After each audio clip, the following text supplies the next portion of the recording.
Good morning, नमस्कार। आप सभी का एक बार फिर मैं स्वागत करता हूं इस इंटर्नशिप ट्रेनिंग प्रोग्राम में।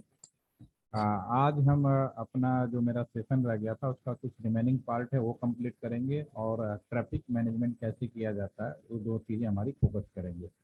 और इसमें ट्रैफिक वाला जब हम कर पाएंगे तो एक हमारे पास एडिशनल सेशन है वो भी मैं कवर कर पाऊंगा, मुझे काफ़ी समय मिल गया है इसको करने के लिए।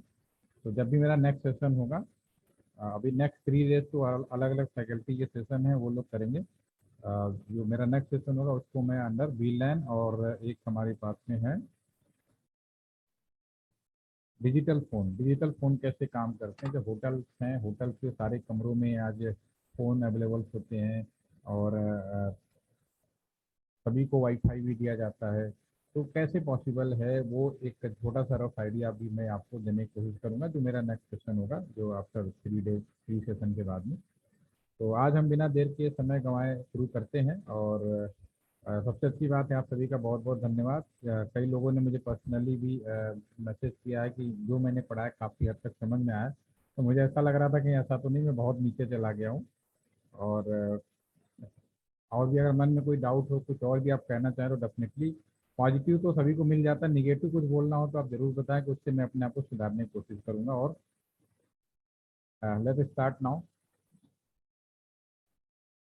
हमने लास्ट सेशन में डिस्कस किया था कि जैसे आपके छत्तीसगढ़ का कैंपस है, कैंपस के अंदर अगर हमें सभी लोगों को इंटरनेट देना है through the LAN cable, through the WiFi, तो हमें डेफिनेटली कोई भी आईएसपी से लीज लाइन लेनी पड़ेगी और एक आपको स्टैटिक आईपी परचेज करनी पड़ेगी। और कैंपस के अंदर आप एक नेटवर्क सेटअप बनाएंगे, राउटर यूज़ करेंगे। राउटर के लिए मैंने बोला खरीद भी सकते हैं, रेंट पे भी ले सकते हैं। वो पूरी तरह से जो लोग कैंपस का निगरानी नेटवर्क मैनेजर बनाते हैं, जो भी इसका इंचार्ज बनाते हैं, वो इसके ऊपर डिपेंड करता है वो क्या सजेस्ट करता है। नंबर टू कि आपके आपके कैंपस के अंदर हमने किस तरह से सेटअप करना है, आईपी कैसे अलॉट करना है, और अपने कैंपस से बाहर जाने के लिए रूल रेगुलेशन के लिए जो भी प्रोटोकॉल्स हैं, राउटिंग प्रोटोकॉल, उसको कैसे प्रयोग करना है, उसका एक छोटा सा एग्जांपल मैंने दो अलग अलग राउटिंग प्रोटोकॉल सेम नेटवर्क के ऊपर कम्युनिकेट करके दिखाया। तो जैसी रिक्वायरमेंट होती है उसके हिसाब से हम लोग राउटिंग प्रोटोकॉल यूज करते हैं, राइट। अब हमारे पास में आज का जो सेशन है जिसमें छूट गया था, उसमें डीएचसीपी और डीएनएस के बारे में आज हम बात करेंगे, राइट। तो सबसे पहले मैं स्क्रीन शेयर करता हूँ। ये हमारा प्रोजेक्ट है जिस पर हम लोग लगातार काम कर रहे हैं। अभी अभी तक हमारे पास में जितने भी कंप्यूटर हैं उन सब में जो हमने आईपी डाला वो सारे आईपी मैनुअली डाले, ठीक है।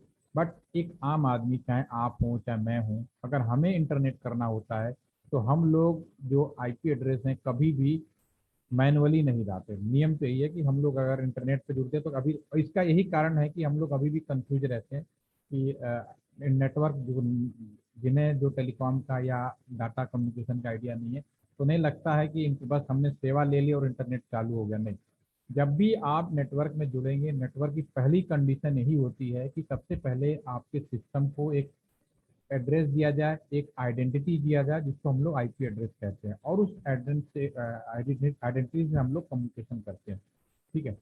तो वो चीज़ ऑटोमेटिक होती है, कभी भी मैनुअली नहीं होती है, ठीक है ना। अभी के दौरान में ही है, लेकिन आने वाले समय में क्योंकि सिक्योरिटी बहुत ज़्यादा बढ़ाया जाना है और हर एक का आईपी और उसका जो मैक आईडी है, मशीन का जो एक आईडी होती है, कोई भी इलेक्ट्रॉनिक डिवाइस बनती है इसके बारे में आप अवेयर हैं, जिसे एक परमानेंट आईडी बनाई जाती है एक पर्टिकुलर सीक्वेंस तरीके से। तो ये दोनों चीज़ आपस में बाइंड अप हो और एक दूसरे से जुड़े रहें, और कभी भी कोई घटना घटे उसकी या कोई भी मिस हैपनिंग हो उससे बचा जा सके, ये सारी चीज़ें आने वाले समय में एक फ्यूचर प्रोजेक्ट है, धीरे धीरे इस पर काम चल रहा है। तो अभी हम लोग ऑटोमेटिक आईपी कैसे दें। अगर मैं आपके कॉलेज में है, अगर आप नियर बाई अपने लैपटॉप को वाईफाई से जोड़ रहे हैं या लैन केबल से जोड़ रहे हैं, तो सबसे पहले मेरा जो कंप्यूटर है, नेटवर्क के अंदर जो भी हमारा सर्वर होगा या जो भी हमने व्यवस्था की होगी, जो भी ये काम राउटर के द्वारा भी किया जाता है, तो वो क्या करता है, सबसे पहले उस लैपटॉप को या मोबाइल फ़ोन को या जो भी डिवाइस आप लगा रहे हैं उसको सबसे पहले वो आईपी एड्रेस देता है। उसके बाद फर्दर कोई कम्युनिकेशन स्टार्ट होता है। तो ये प्रोसेस जो होता है ऑटोमेटिक होता है रियल में, ठीक है, अभी तक। और अभी हमने ये आपके सामने जो प्रोजेक्शन दिया जिसकी बात करें, वो सारे के सारे मैनुअली थे, राइट। अब ऑटोमेटिक आईपी कैसे दिया जाए हम उसके बारे में बात करेंगे। तो आईपी देने का, वास्तव में आईपी देने का काम भी राउटर का होता है। Router is a very big thing, एक बहुत बड़ी चीज है। तो राउटर आईपी जो होता है वास्तव में ये राउटर का ही एक फीचर है, राउटर प्रोवाइडेड आईपी एड्रेस, ठीक है ना। लेकिन जैसा कि मैंने आपको पहले बता चुका हूँ कि राउटर, जो रियल राउटर, राउटर का वास्तविक काम अगर आप अभी तक महसूस करेंगे कि अपने नेटवर्क से बाहर की दुनिया में कम्युनिकेट कराना उसका मेन काम है। उसके बाद सेकेंडरी बहुत सारे काम है, जिसमें एक काम आपका ऑटोमेटिक आईपी एड्रेस देना है। अगर आपका कैंपस छोटा है, नेटवर्क छोटा है, एरिया छोटा है, उस केस में एक काम आप राउटर से भी करा सकते हैं, कोई प्रॉब्लम नहीं। लेकिन राउटर एरिया काफी बड़ा है, बहुत सारे हजारों लोग जोड़ रहे हैं एक साथ, ठीक है ना। आपके लाखों लोग भी हो सकते हैं, पर्टिकुलर शहर के अंदर भी हो सकता है। तो उस केस में अगर राउटर से राउटिंग प्रोटोकॉल का भी काम करवा रहे हो और एक काम भी हमने इसको दे दिया, इसके साथ और दो चार काम होते हैं वो भी मिल गया, तो एक ओवरलोड हो जाता। फिर आदमी, जैसे इंसान फ्री माइंड से काम नहीं करता, राउटर मशीनें भी उसी तरह से स्लो हो जाती हैं। और इतना ओवरलोड हो जाए तो राउटर खराब होने की संभावना भी ज़्यादा होती है, ज़्यादा हिटअप होगा, डेफिनेटली खराब होगा। और जैसे कि मैं अपने एलटीपीसी की बात करूं, एलटीपीसी के अंदर जो कस्टमर एज राउटर लगा है उसकी कॉस्ट 27 लाख रुपये है, सीधा 27 लाख रुपए का नुकसान हो जाएगा। तो उस चीज़ से बचने के लिए राउटर का वो पर्टिकुलर काम आज हमारे पास सॉफ्टवेयर मैनर में किसी भी कंप्यूटर पे आप उसको इंस्टॉल कर सकते हो। यानी जो राउटर का काम डेडिकेटेड एक सॉफ्टवेयर बना सकते हैं, उसको हम बोल सकते हैं डीएससीपी सॉफ्टवेयर या डीएससीपी सर्वर। सर्वर के बारे में मैंने पहले ही छोटा शब्दों में आप लोगों ने एक्सप्लेन किया था, मैंने भी अपने तरफ से बताया था कि कोई भी कंप्यूटर जिसे पर्टिकुलर काम के लिए डेडिकेटेड कर दिया जाए उस चीज़ का वो सर्वर कहलाता है। तो डेफिनेटली आईपी ऑटोमेटिक आपके नेटवर्क में जो भी डिवाइसें जुड़ रही हैं उनको ऑटोमेटिक आईपी देने का जो काम करेगा उसे हम डीएससीपी सर्वर करेंगे। ये काम राउटर का है। पहला काम हम यहाँ पे दोनों तरीके से देखेंगे, एक राउटर के द्वारा भी, दूसरा हम सर्वर के द्वारा भी। ठीक है, ये दोनों नेटवर्क हम यहीं पे प्रैक्टिकली जो हमने बनाया उसी में करके देखने को। राउटर में तो बहुत आसान होता है, क्योंकि मैंने 2811 और उससे ऊपर के जितने भी राउटर लोगे इसमें ये फीचर बाय डिफॉल्ट होता है। हमें सिर्फ कमांड फायर करने होते हैं और बताना होता है हे राउटर तुम्हें ये काम करना है। ठीक है, तो राउटर का okay I am ready for this. Okay, तो ये मैं करके दिखाता हूँ, सबसे पहले ऊपर वाले को फिर दूसरे वाले को। तो वापस आते हैं सीधे अपने प्रोजेक्ट के ऊपर। ठीक है, ये राउटर है। इस राउटर को मैं कहता हूं कि राउटर, राउटर के पास सब कुछ है, लेकिन करेगा कब, जब आप उसे कहोगे। तो मैं इस राउटर कहूंगा हे राउटर तुम ये जितने भी लैपटॉप हैं, कंप्यूटर हैं, ये जो भी नेटवर्क में जुड़ रहे हैं इन सबको आईपी देना है। ठीक है, तो राउटर क्या ओके। तो इसके लिए मुझे कमांड फायर करनी पड़ेगी, एक सीक्वेंस है जो बहुत ही बेसिक सी कमांड है, मैं आपके सामने फायर करके दिखा रहा हूँ। मैं इस राउटर पे गया छत्तीसगढ़ यूनिवर्सिटी के, डेफिनेटली लैपटॉप से लगा था, लेकिन यहाँ पे तो चूंकि सिमुलेटर तो डायरेक्टली गो ऑन CLI। और मैं यहाँ पे कहाँ पे जाना पड़ेगा, कॉन्फ़िगरेशन। कोई भी काम कॉन्फ़िगरेशन मोड में होगा, तो सबसे पहले इनेबल, क्योंकि आप यूजर मोड में है, कॉन्फ़िगरेशन मोड में आ जाइए। और राउटर कहूँगा हे राउटर तुम्हें आईपी एड्रेस देना है। ठीक है, तो मैं कमांड फायर करूँगा आईपी डीएससीपी पूल, हे राउटर तुम्हें आईपी डीएससीपी का एक पूल बनाना है। ठीक है ना। तो कंप्यूटर में कोई भी काम किया जाता है तो हम उसका नाम देते हैं। तो किसके लिए बनाना चाहते हो, छत्तीसगढ़ यूनिवर्सिटी के लिए बना सकते हैं। चलिए मैं यहाँ पे फिजिक्स यूनिवर्सिटी लिखे, तो नाम में गैप नहीं होना चाहिए, तो मैं यहाँ पे CFU लिख देता हूँ। ठीक है ना, और इंटरप्रेस कर दूँ राउटर का okay I am ready for IP pool Chhattisgarh के जो भी यूजर हैं उनके लिए। ठीक है, अब कभी भी, अब एक कंप्यूटर जब इसको आईपी देना है तो आप इसमें जब भी गए आईपी देने के लिए तो आप देख पाएंगे कि आईपी के लिए एक तो किस नेटवर्क का आईपी बांटना है, दूसरा गेटवे। ये मिनिमम रिक्वायरमेंट होती है किसी भी डिवाइस को अपने नेटवर्क में कम्युनिकेशन के लिए। ठीक है, तो राउटर कहेगा चलो भाई मुझे बताओ गेटवे क्या रखना है, जितने भी लैपटॉप कंप्यूटर है इनके गेटवे क्या रखना है। तो आप जो भी आईपी दोगे उसका गेटवे हो जाएगा। तो मैं यहाँ पे चूंकि मैंने कोई सर्वर या कुछ चीज़ नहीं लगाई है, तो मेरे लिए अभी फिलहाल गेटवे यही है, मैं सारे लोग को डायरेक्टली राउटर के पोर्ट पे भेज रहा हूँ। तो मैं लिखूंगा डिफॉल्ट, मैं टैब बटन यूज कर रहा हूँ ताकि कमांड अपने आप पूरा लिख जाए, लिखने में टाइम बचेगा। तो this complete command is the default hyphen router. ठीक है, राउटर एक कमांड है जिससे हमारे डीएससीपी का राउटर के अंदर डिफाइंड हो जाएगा व्हाट इज द गेटवे। तो और इसकी आईपी क्या है वो लिखनी है 192.168.1.1। ठीक है ना, दिस इज द गेटवे। तो जितने भी लैपटॉप कंप्यूटर नेटवर्क के अंदर जुड़ा जाएगा सभी को राउटर के पोर्ट पे आना, इंस्ट्रक्शन दे दिया। नंबर 2, किस कौन सा आईपी देना है, किस नेटवर्क का आईपी देना है, तो यहाँ पे लिखेंगे नेटवर्क 192.168.1.0 का नेटवर्क आईडी किस नेटवर्क का देना है वो बताना, 255.255.255.0, ठीक है ना। और मैं थोड़ा सीख देता हूँ ताकि आपको लगे एक ही लाइन में, और इंटर प्रेस किया, जो भी काम करें सेव कर सकते हैं, ब्लू राइट कर दिया। बहुत ही सिंपल सा, हमने सिर्फ कमांड फायर किया, बाय डिफॉल्ट सब प्रोग्रामिंग हुई पड़ी है, हमें सिर्फ यूज करना है, ठीक है। तो मैं अब router is ready for DHCP full और सबके लिए। अब इसमें जैसे ये हमारा लैपटॉप है, इसमें अगर आप पहले गए होंगे तो यहाँ पे अभी कोई आईपी फेल है। अब देखिए ऑटोमेटिकली आपके सामने आईपी आ गया, मैंने कुछ नहीं किया क्योंकि ऑलरेडी ऑटोमेटिक पे क्लिक था, ऑटोमेटिक आईपी मिल गया। इसी तरह आपका ये दूसरा मोबाइल फोन है, इसको अगर क्लिक करेंगे तो यहाँ पे भी देखिए थोड़ी देर में अपने आप 1.5 अपने आप आईपी आने, क्योंकि 1 2 3 ऑलरेडी मैं दे चुका हूँ, इसलिए 4 से शुरू हुआ ये, ठीक है ना, ऑटोमेटिक आईपी हो गया। कल हमने कम्युनिकेशन जो यहाँ से यहाँ कर रहे थे वो आपका सक्सेस आ रहा था, लेकिन सर अगर 255 से ज्यादा है तो फिर एक और स्विच लगेगा। मैम 255 से ज्यादा है तो उसके लिए एक कॉन्सेप्ट बनाएगा वीलैन, वर्चुअल। वीलैन, yes, okay. आपको बता रहा हूँ। देखिए अभी क्या है कि आईपी लिमिटेड है हमारे पास में, चलिए आपने पूछ ही दिया तो आईपी लिमिट, हमें तो यहाँ पे तो एक ही आईपी मिलेगा या 2 3 आईपी मिलेंगे, लेकिन लोकल में आपको हजारों कंप्यूटर जोड़ने हैं, ठीक है, लाखों जोड़ने हैं, तो उसके लिए कॉन्सेप्ट होता है वीलैन।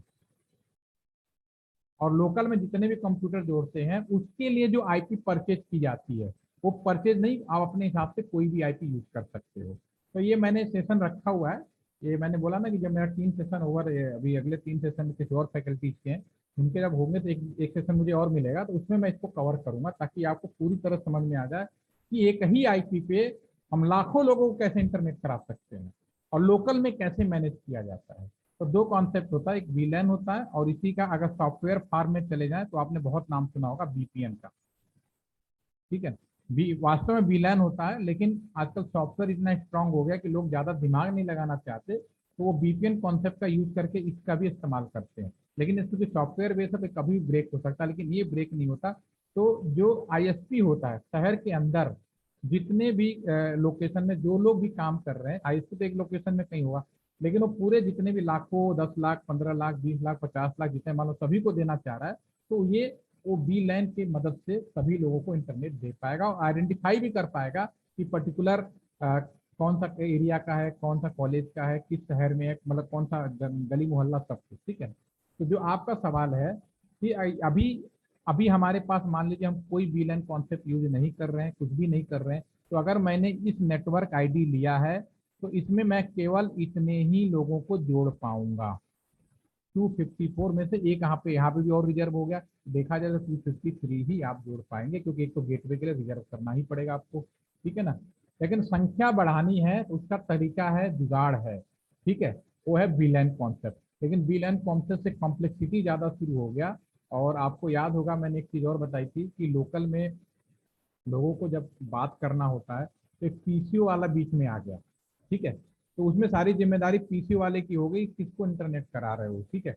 तो वही वही चीज है कि वीलैन में एक संख्या बढ़ने लगी, लोगों को मालूम नहीं, सब लोग अपने किसी भी आईपी से इंटरनेट कर रहे हैं, तो जो इसको हैंडल कर रहा है उस पर प्रॉब्लम बढ़ने लगी आज की डेट में। और कोई भी आदमी इसी का डिसएडवांटेज, मतलब क्या कहते हैं, वो फायदा उठाते हुए आज हैकर, आज की डेट में, अभी करंट आज बता रहा हूँ, इतना ज्यादा हो गया, लोगों के व्हाट्सएप और ये सब हैक करता है और तुरंत आपको एक मैसेज करके सारी इंफॉर्मेशन चोरी करके फ्रॉड करने की कोशिश कर रहा हूँ। और अब देखते होंगे आए दिन कोई ना कोई लिंक आता रहता है, कोई ना कोई मैसेज आता रहता है। आजकल तो मेरे व्हाट्सएप पे एक मैसेज आना शुरू हो गया है कि आपने लोन लिया है, अभी करें नहीं तो आपके खिलाफ एफआईआर दर्ज होगा। मैंने कब लोन ले लिया भाई, तो उल्टा मैंने उसको जवाब दिया तो उसमें कोई भी रिप्लाई नहीं आता। मतलब उसको कहते हैं ना, जैसे व्हाट्सएप आप भेजो तो डबल लाइन बन जाती है, ग्रीन सिग्नल बन जाता है, ऐसा कोई ब्लू लाइन में, ऐसा कुछ भी नहीं हो रहा। तो डैट मीन, और फिर मैंने उसको पूरा स्टडी किया तो मैं बिल्कुल ले पाया कि वी लाइन के अंदर किसी ने इस चीज़ को तोड़ के एंट्री करी है। तो उसमें मैं अभी रिसर्च कर रहा हूँ, तो उसका भी मैं बना रहा हूँ, तो कभी मौका मिलेगा तो मैं अभी आपके सामने शेयर कर दूंगा, ठीक है।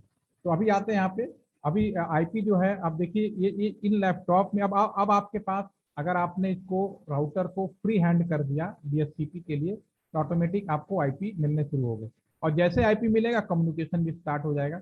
ये भी कम्युनिकेशन होने के लैपटॉप में, ये भी हो गए, आराम से कम्युनिकेशन हो रहा है। इनमें हमने जैसे ये हमारा लैपटॉप है, इसके अंदर शायद मैंने कोई पासवर्ड डाला था, मुझे याद नहीं है।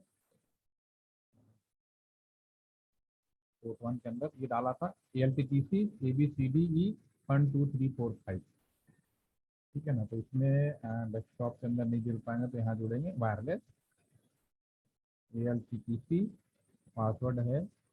इसके अंदर भी आप देखेंगे तो कोई आईपी नहीं, इसके अंदर भी कोई भी आईपी नहीं होगा, आपको दिखा देता हूँ। इसके अंदर भी कोई आईपी नहीं है, ठीक है। अब मैं इसको इससे कनेक्ट करूंगा, जैसे कनेक्ट करूंगा मेरा लैपटॉप यूं जाएगा और जो भी वो होगा DHCP का काम कर रहा होगा, यहाँ पे अभी जो मैंने इसका बना रखा है तुरंत आपको यहाँ पे आईपी अलॉट करेगा। आपके सामने करके दिखा रहा हूँ।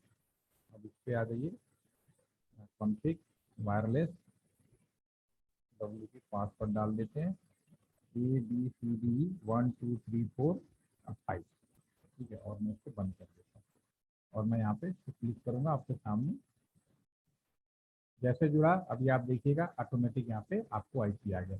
अब ये लैपटॉप भी अपने आप पे कम्युनिकेशन करना शुरू कर, प्रोटोकॉल लगा हुआ है तो दूसरे एरिया में भी आप इसी तरह से अपने मोबाइल फोन लैपटॉप को जैसे लगाते हैं बाहर से बुलाने कम्युनिकेशन स्टार्ट हो जाता है। ये तो रह गया DHCP की बात। जब राउटर के द्वारा, अब मैंने आपको बोला कि रियल में हम सारा लोड राउटर के ऊपर नहीं रखते, क्योंकि राउटर का मेन काम है कि कैंपस के अंदर या एरिया के अंदर जो कुछ भी है उनको बाहर की दुनिया में इंटरनेट कराना, राइट, ठीक है। तो ये लोड के लिए दूर करने के लिए हम सर्वर की मदद लेते हैं। तो ऐसा करते हैं, घर का तो रहने ही देते हैं, ऑलरेडी बना पड़ा है। एक छोटा सा नेटवर्क इस साइड हम डिजाइन कर लेते हैं ताकि एक ही नेटवर्क में आप दोनों चीज़ों को देख पाएँ। तो सबसे पहले मैं इसको रिमूव करके, क्योंकि अगर एक से ज़्यादा चीज़ें जोड़नी है तो मुझे स्विच लगाने पड़ेंगे, जैसा कि आप यहाँ पे समझ रहे। तो सबसे पहले मैं इसको रिमूव कर देता हूँ, तो रिमूव करिए, फिर मैं यहाँ पे स्विच लगा लेता हूँ, ठीक है। और फिर केबलिंग कर देते हैं, लाइन केबल स्ट्रेट केबल अब हो जाएगा। पहले क्या था, डायरेक्ट कंप्यूटर में जोड़ा था, स्विच में कोई VLAN कॉन्सेप्ट नहीं है जो मैं बार बोल रहा हूँ। तो आप कहीं भी अभी आप लगा सकते हो, थोड़ी देर में ऑरेंज एंड ग्रीन हो जाएगा फोटा में। कंप्यूटर से जोड़ देते हैं, ठीक है। और एक काम करते हैं, ये वाला वाईफाई इधर ले लेते हैं ताकि भीड़ भी कम हो जाए। अब इस वाईफाई को इस नेटवर्क से निकाल कर मैं इस नेटवर्क में जोड़ देता हूँ, ठीक है ना। ये हो गया हमारे पास में जोड़। अभी आ गया, अब ये नेटवर्क यहाँ पे आ गया। अब इसमें कोई भी आईपी, जो पुराना जो आईपी है ये आपका एक तरह से दोबारा का चेक करेंगे तो फेलियर हो जाएगा आपका रीसेट, क्योंकि अब इसमें कोई इस नेटवर्क के अंदर आपका जो ये एरिया है जो आपका ISP वाला है, इसके अंदर कोई अभी DHCP का कॉन्सेप्ट नहीं है, राउटर को हमने बनाया नहीं है। तो इसमें डेफिनेटली ये आपका कोई आईपी नहीं मिलेगा, दिस इज द फेल। तब मुझे यहाँ पे वो बनाना, सर्वर बनाना। सर्वर के लिए मैंने बोला कोई कंप्यूटर या कोई सर्वर, जितनी बड़ी बड़ी कंपनियां हैं TCS विप्रो, ये सॉफ्टवेयर बनाती हैं, इनका परचेजर कौन है, हुई द परचेजर। TCS का करीब 30 से 40% सॉफ्टवेयर BSNL बिल करता है। सॉफ्टवेयर बना देने से बात नहीं होती है कि आप पूरे ऑर्गेनाइजेशन में, हर कंपनी एक दूसरे के ऊपर डिपेंड रहती है। अगर किसी वजह से मैं जनरल बात करूं कि BSNL बंद हो जाए, MTNL बंद हो जाए, रिलायंस बंद हो जाए, जो भी सेटअप बना हुआ है, तो उसके सिर्फ वो कंपनी नहीं बंद होती, उससे जुड़े हुए वो लाखों एम्प्लॉयमेंट भी इफेक्ट होते हैं। हमने सन 2017 में एक रिसर्च किया था, उस समय जब पहली बार BSNL को बहुत बड़ा झटका लगा था, जब उसको कोई 4G नहीं दिया गया था। तो उस समय थोड़ा सा आइडिया लग गया कि 4G तो दिया नहीं गया, तो डेफिनेटली मार्केट में हम नए टेक्नोलॉजी ला रहे हो, नेटवर्क सारा BSNL का है, लेकिन उसके बावजूद भी जब कस्टमर तो पहले समझता है कि मुझे 4G मिल रहा है, वो कंपनी दूसरी दे रही है, लेकिन उसको ये आइडिया नहीं होता कि पीछे की जो लाइनें हैं, जो मैंने आपके सामने डिस्कस किया, एक शहर से दूसरे शहर, वो बाई डिफॉल्ट BSNL की है, ठीक है। तो उस समय हमने एक आइडिया लगाया था कि चलो शायद गवर्नमेंट सोच रही है कि गवर्नमेंट कंपनी को केवल मेन लाइन पे रखना है, यूजर से दूर रखना है। तो उस समय हम लोगों ने एक आइडिया लगाया था कि अगर यूजर से हम इन करें तो कितने एम्प्लॉयमेंट इफेक्ट होंगे। तो उस समय BSNL से जुड़े हुए लोग करीब 2,75,000 डायरेक्ट एम्प्लॉय थे। BSNL से अंदर जो कंपनियां जुड़ी थी वो करीब मिला के करीब 6 लाख के आसपास एम्प्लॉय थे, विप्रो, IBM, TCS और आपके ये बहुत छोटी मोटी बहुत सारी कंपनियां थी। और करीब 14 लाख के आसपास जो आपके डेली मजदूर या यूथ वो प्रभावित है। कुल मिलाकर करीब 27 से 28 लाख एम्प्लॉयमेंट का नुकसान हो रहा था। ये इतनी बड़ी डिसीजन लेना कितना आसान है, कहना कितना आसान है, तो हमने कहा भाई 28 lakh, that is a very good joke, ये तो बहुत बड़ा, लेकिन ऐसा कुछ नहीं है। और इसीलिए गवर्नमेंट को जब प्रेशर बना तो दैट विल बी आज की डेट में वो पूरा एक सामने की नहीं नहीं और भी जो इफेक्ट हो रहे हैं। तो धीरे धीरे जो बीएसएनएल से डायरेक्ट जुड़े उनका तो सेहत पे ज़्यादा नहीं फर्क पड़ना है, क्योंकि दयाल आप सब जानते हैं गवर्नमेंट नौकरी इतनी होती है कि काफ़ी सिक्योर होती है पुराने लोगों के लिए, नए वालों के लिए तो जैसी होगी, ठीक है, उनको पेंशन एवरीथिंग भी अवेलेबल था। लेकिन जो इनडायरेक्ट जुड़े थे उनके साथ बहुत ज़्यादा ज्यादती हुई, बहुत ज़्यादा प्रॉब्लम हुई। जिस दिन ये अनाउंसमेंट हुआ था 4G और बीएसएनएल को बाहर कर दिया था मार्केट से, तो उस समय इतने सारे हर कंपनियों ने चुपचाप, रिलायंस रिलायंस कम्युनिकेशन एक पुराना वाला जो था उसने करीब 50,000 एम्प्लॉयमेंट बाहर कर दिया, और बीएसएनएल से ही जाकर लोग जो काम कर रहे थे उसमें, ठीक है, उनको जब सैलरी दे रहे थे 2 लाख रुपए महीना, वहाँ पे कहा भी अब तो मैं 50,000 रुपये में ही आपको काम करना है। ये सारी चीज़ें, बहुत सारी फैक्टर आए जिससे हमारे पुराने जो मिनिस्टर थे पूरी चीज़ों को समझा, क्योंकि एकदम से बोलना और रियल में इफेक्ट क्या पड़ना, जब एनालिसिस किया गया इकोनॉमिकली तो बहुत बड़ा नुकसान होने वाला था। ऊपर से सिक्योरिटी का सबसे बड़ा ज़्यादा इशू आ गया। तो गवर्नमेंट इज नेवर कि फाइनली डिसाइड कर नहीं हमें ये रखना है और आगे आपको बढ़ाना है। तो अभी जो 5G का टेस्टिंग हुआ और उसका सारा जो डेवलपमेंट है वो MTNL के थ्रू कराया जा रहा है, तो BSNL भी उसका एक बड़ा हिस्सेदार है। ठीक है, तो ये तो रही जो भी चलती रहती हैं सारी चीज़ें। ठीक है, तो मैं ये बात सर बीएसएनएल को क्यों नहीं मतलब इन्वॉल्व किया गया? तो सर अब मैं क्या बताऊँ, पॉलिटिकल तो कमेंट नहीं करना चाहूँगा मैं। सर अंडरस्टूड है आंसर। आप इसमें ये चीज आप ध्यान मत रहिए, आप इसमें से मैं एक जनरल बात कह रहा हूँ आपको, मैंने एक आइडिया दिया, ठीक है ना, ठीक है। जी।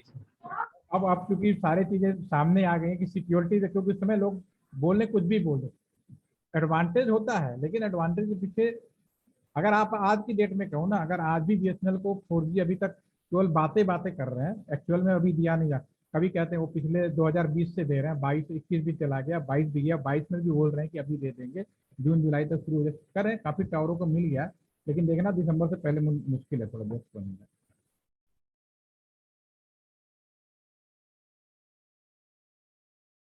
ओके ओके, तो चलिए वो तो बात छोड़ देते हैं, हम दूसरे आते हैं। अब हम यहाँ पे DHCP सर्वर बनाने की बात कर रहे हैं।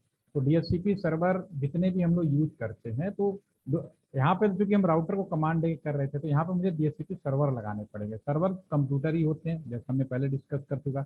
इसके अंदर जो सॉफ्टवेयर परचेज किया जाता है वो TCS, विप्रो या बहुत सारी कंपनीज हैं जो सॉफ्टवेयर डेवलप करते हैं। जितने भी बच्चे हैं सारे हम लोग करते हैं, सब लोग कहते हैं सॉफ्टवेयर कंपनी में। तो सॉफ्टवेयर परचेजर कौन है? सिर्फ बना देने से बात नहीं बनने वाली, इसका परचेजर भी होना चाहिए। ठीक है, तो ये TCS का मैंने बोला 30% सॉफ्टवेयर परचेज, तो हमारे यहाँ जितने भी सॉफ्टवेयर है मेरे पास भी है उन्हीं का ही है। ठीक है, तो वो सॉफ्टवेयर मैं यहाँ पे अपने कंप्यूटर में डाल देता हूँ, और ये एक बार में जब मैंने जो ELTCG चूंकि छोटा सा इंस्टीट्यूट टाइप का है ये पर्टिकुलर एरिया का, तो यहाँ पे जो मैंने सॉफ्टवेयर परचेज किया था वो करीब 1,70,000 रुपए के आसपास परचेज था, सॉफ्टवेयर का कॉस्ट थी। और हार्डवेयर हमने उस समय जो भी कंप्यूटर खरीदे थे करीब 3-3.5 लाख के 3 अलग अलग सर्वर होता, ये वन टाइम हमने इन्वेस्ट किया था। उसके बाद एनुअली हम इसका रिन्यूअल करते हैं। रिन्यूअल का मतलब लाइसेंस, ये जो DHCP है, DNS है, फायरवॉल, AAA बोलते हैं जो मैं बात कर रहा था, आपने सर्वर विजिट बताया था, तो इन सब में कंबाइंड रूप से मैंने एक ही कंपनी को बोला कि टीचर्स को बोला कि आप मुझे AAA भी देंगे, DHCP भी देंगे, DNS भी देंगे, जो भी नेट सुविधाएं भी देंगे, आप VPN बनाने की भी प्रोविजन कराएंगे। वो जो भी हमने इसको नॉर्मली लोग फायरवॉल भी बोल देते हैं मार्केट में। तो आजकल क्या हुआ कि सॉफ्टवेयर की जगह हार्डवेयर फायरवॉल भी आने लगे हैं। ठीक है, तो मैंने तो सॉफ्टवेयर ही यूज किया क्योंकि सॉफ्टवेयर में फ्लेक्सिबिलिटी ज़्यादा होती है। पसंद नहीं आया TCS, तो हार्डवेयर मेरे पास सही, मैं दूसरे की कंपनी का लेकर उसमें डाल दूंगा। ठीक है, तो ये यहाँ पे हम उस कंप्यूटर्स लगाएंगे, सॉफ्टवेयर लगाएंगे, और इसका एनुअली हम लोग रिन्यूअल लाइसेंस वर्जन पेमेंट करते हैं, और करीब 21-22 हज़ार रुपये लगते हैं। तो आपके कॉलेज में भी अगर इन्होंने यहाँ पे कोई फायरवॉल लगाया होगा, इस तरह का कोई प्रॉक्सी सर्वर या जो भी सर्वर लगाया जो आपको ऑटोमेटिक IP देता है, ठीक है, उसी के अंदर ही होगा, फायरवॉल के अंदर ही DHCP, DNS सब कंबाइंड रूप से कंपनियां देने लगी हैं। लेकिन उसका रिन्यूअल होता है सालाना, हम लोग उसका पेमेंट करते हैं, एक बार में वन टाइम इन्वेस्ट करते हैं, राइट। ठीक है, तो मैं यहाँ पे सर्वर लगाता हूँ, इसी कंप्यूटर में गए, ये तो नॉर्मल कंप्यूटर है आपका, ये लैपटॉप है जिनके यहाँ लिखा हुआ आ रहा है। आगे हम यहाँ पे जाएंगे, सर्वर ये सिंबल बना रखा है, तो क्लिक करें। एक काम करते हैं, मैं यहाँ पे 3 सर्वर ले रहा हूँ, लगे यहाँ 3 चीजें हमारे समझ में आ जाएगी। ये जो पहला सर्वर है ये हम बना रहे हैं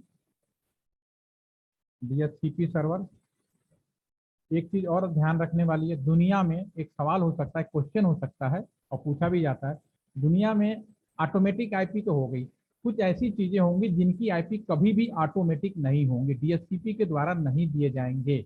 ऐसी कौन सी चीजें हो सकती हैं? कुछ आइडिया बता सकते हैं सर? कुछ सोच सकते हैं ऐसी कौन ऐसी चीजें होंगी जिनकी आईपी कभी भी ऑटोमेटिक नहीं रखी जाएगी? यूजर, एक आम यूजर ऑटोमेटिक कोई प्रॉब्लम नहीं है, लेकिन कौन ऐसी चीजें होंगी जिनकी आईपी कभी भी ऑटोमेटिक नहीं होंगी? कुछ बोल पाएंगे अनिता मैम?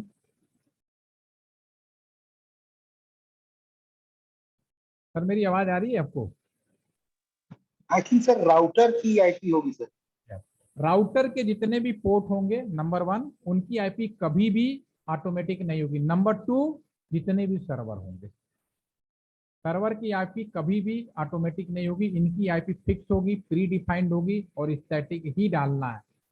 चाहे वो पब्लिक हो या प्राइवेट हो, उससे फर्क नहीं पड़ता, वो डिपेंड करेगा कि आपने कैसा नेटवर्क डिजाइन किया है। लेकिन आईपी के मामले में ये जो सर्वर्स हैं और जो राउटर्स के पोर्ट हैं, इनकी आईपी हमेशा मैनुअल ही डालना है, कभी भी ऑटोमेटिक नहीं होगी। ठीक है। दूसरा जो सर्वर है, इसको इसीलिए मैं यहाँ पे, अब चूंकि ये मैं इस नेटवर्क में यूज कर रहा हूँ सर्वर को, तो इनमें से एक आईपी इसको प्री डिफाइन करना पड़ेगा, फिक्स करना पड़ेगा। तो 192.168 ये मेरा 2 का है, तो 2.5 मान लेता हूँ, /24 कर देते हैं, /24 तो रहेगा ही। दूसरा में सर्वर लगे हाथ डीएनएस के बारे में भी बात कर लेता हूं ताकि कम समय में दोनों काम हो जाए। डीएनएस का मतलब है क्या होता है, इसके लिए अभी सर्वर डिस्कस करेंगे। अब इसके भी आईपी, क्योंकि ये भी सर्वर है तो स्टैटिक हम रख लेते हैं। डीएनएस काम भी राउटर के द्वारा किया जा सकता है कमांड के माध्यम से, लेकिन राउटर से लोड नहीं रखना है, सर्वर के ऊपर ही करना है। 2.10 कर देते हैं, /24, और एक वेब सर्वर भी अपने नेटवर्क के अंदर बना देते हैं जिसपे हमारी वेबसाइटों का कुछ वो होगा या अपना इंट्रानेट या जो भी आप डालना चाहें। 192.168 2.11 कर देते हैं, /24। ठीक है। क्योंकि एक कंप्यूटर है तो स्विच से जुड़ेंगे, केबल उठाइए और इसके अंदर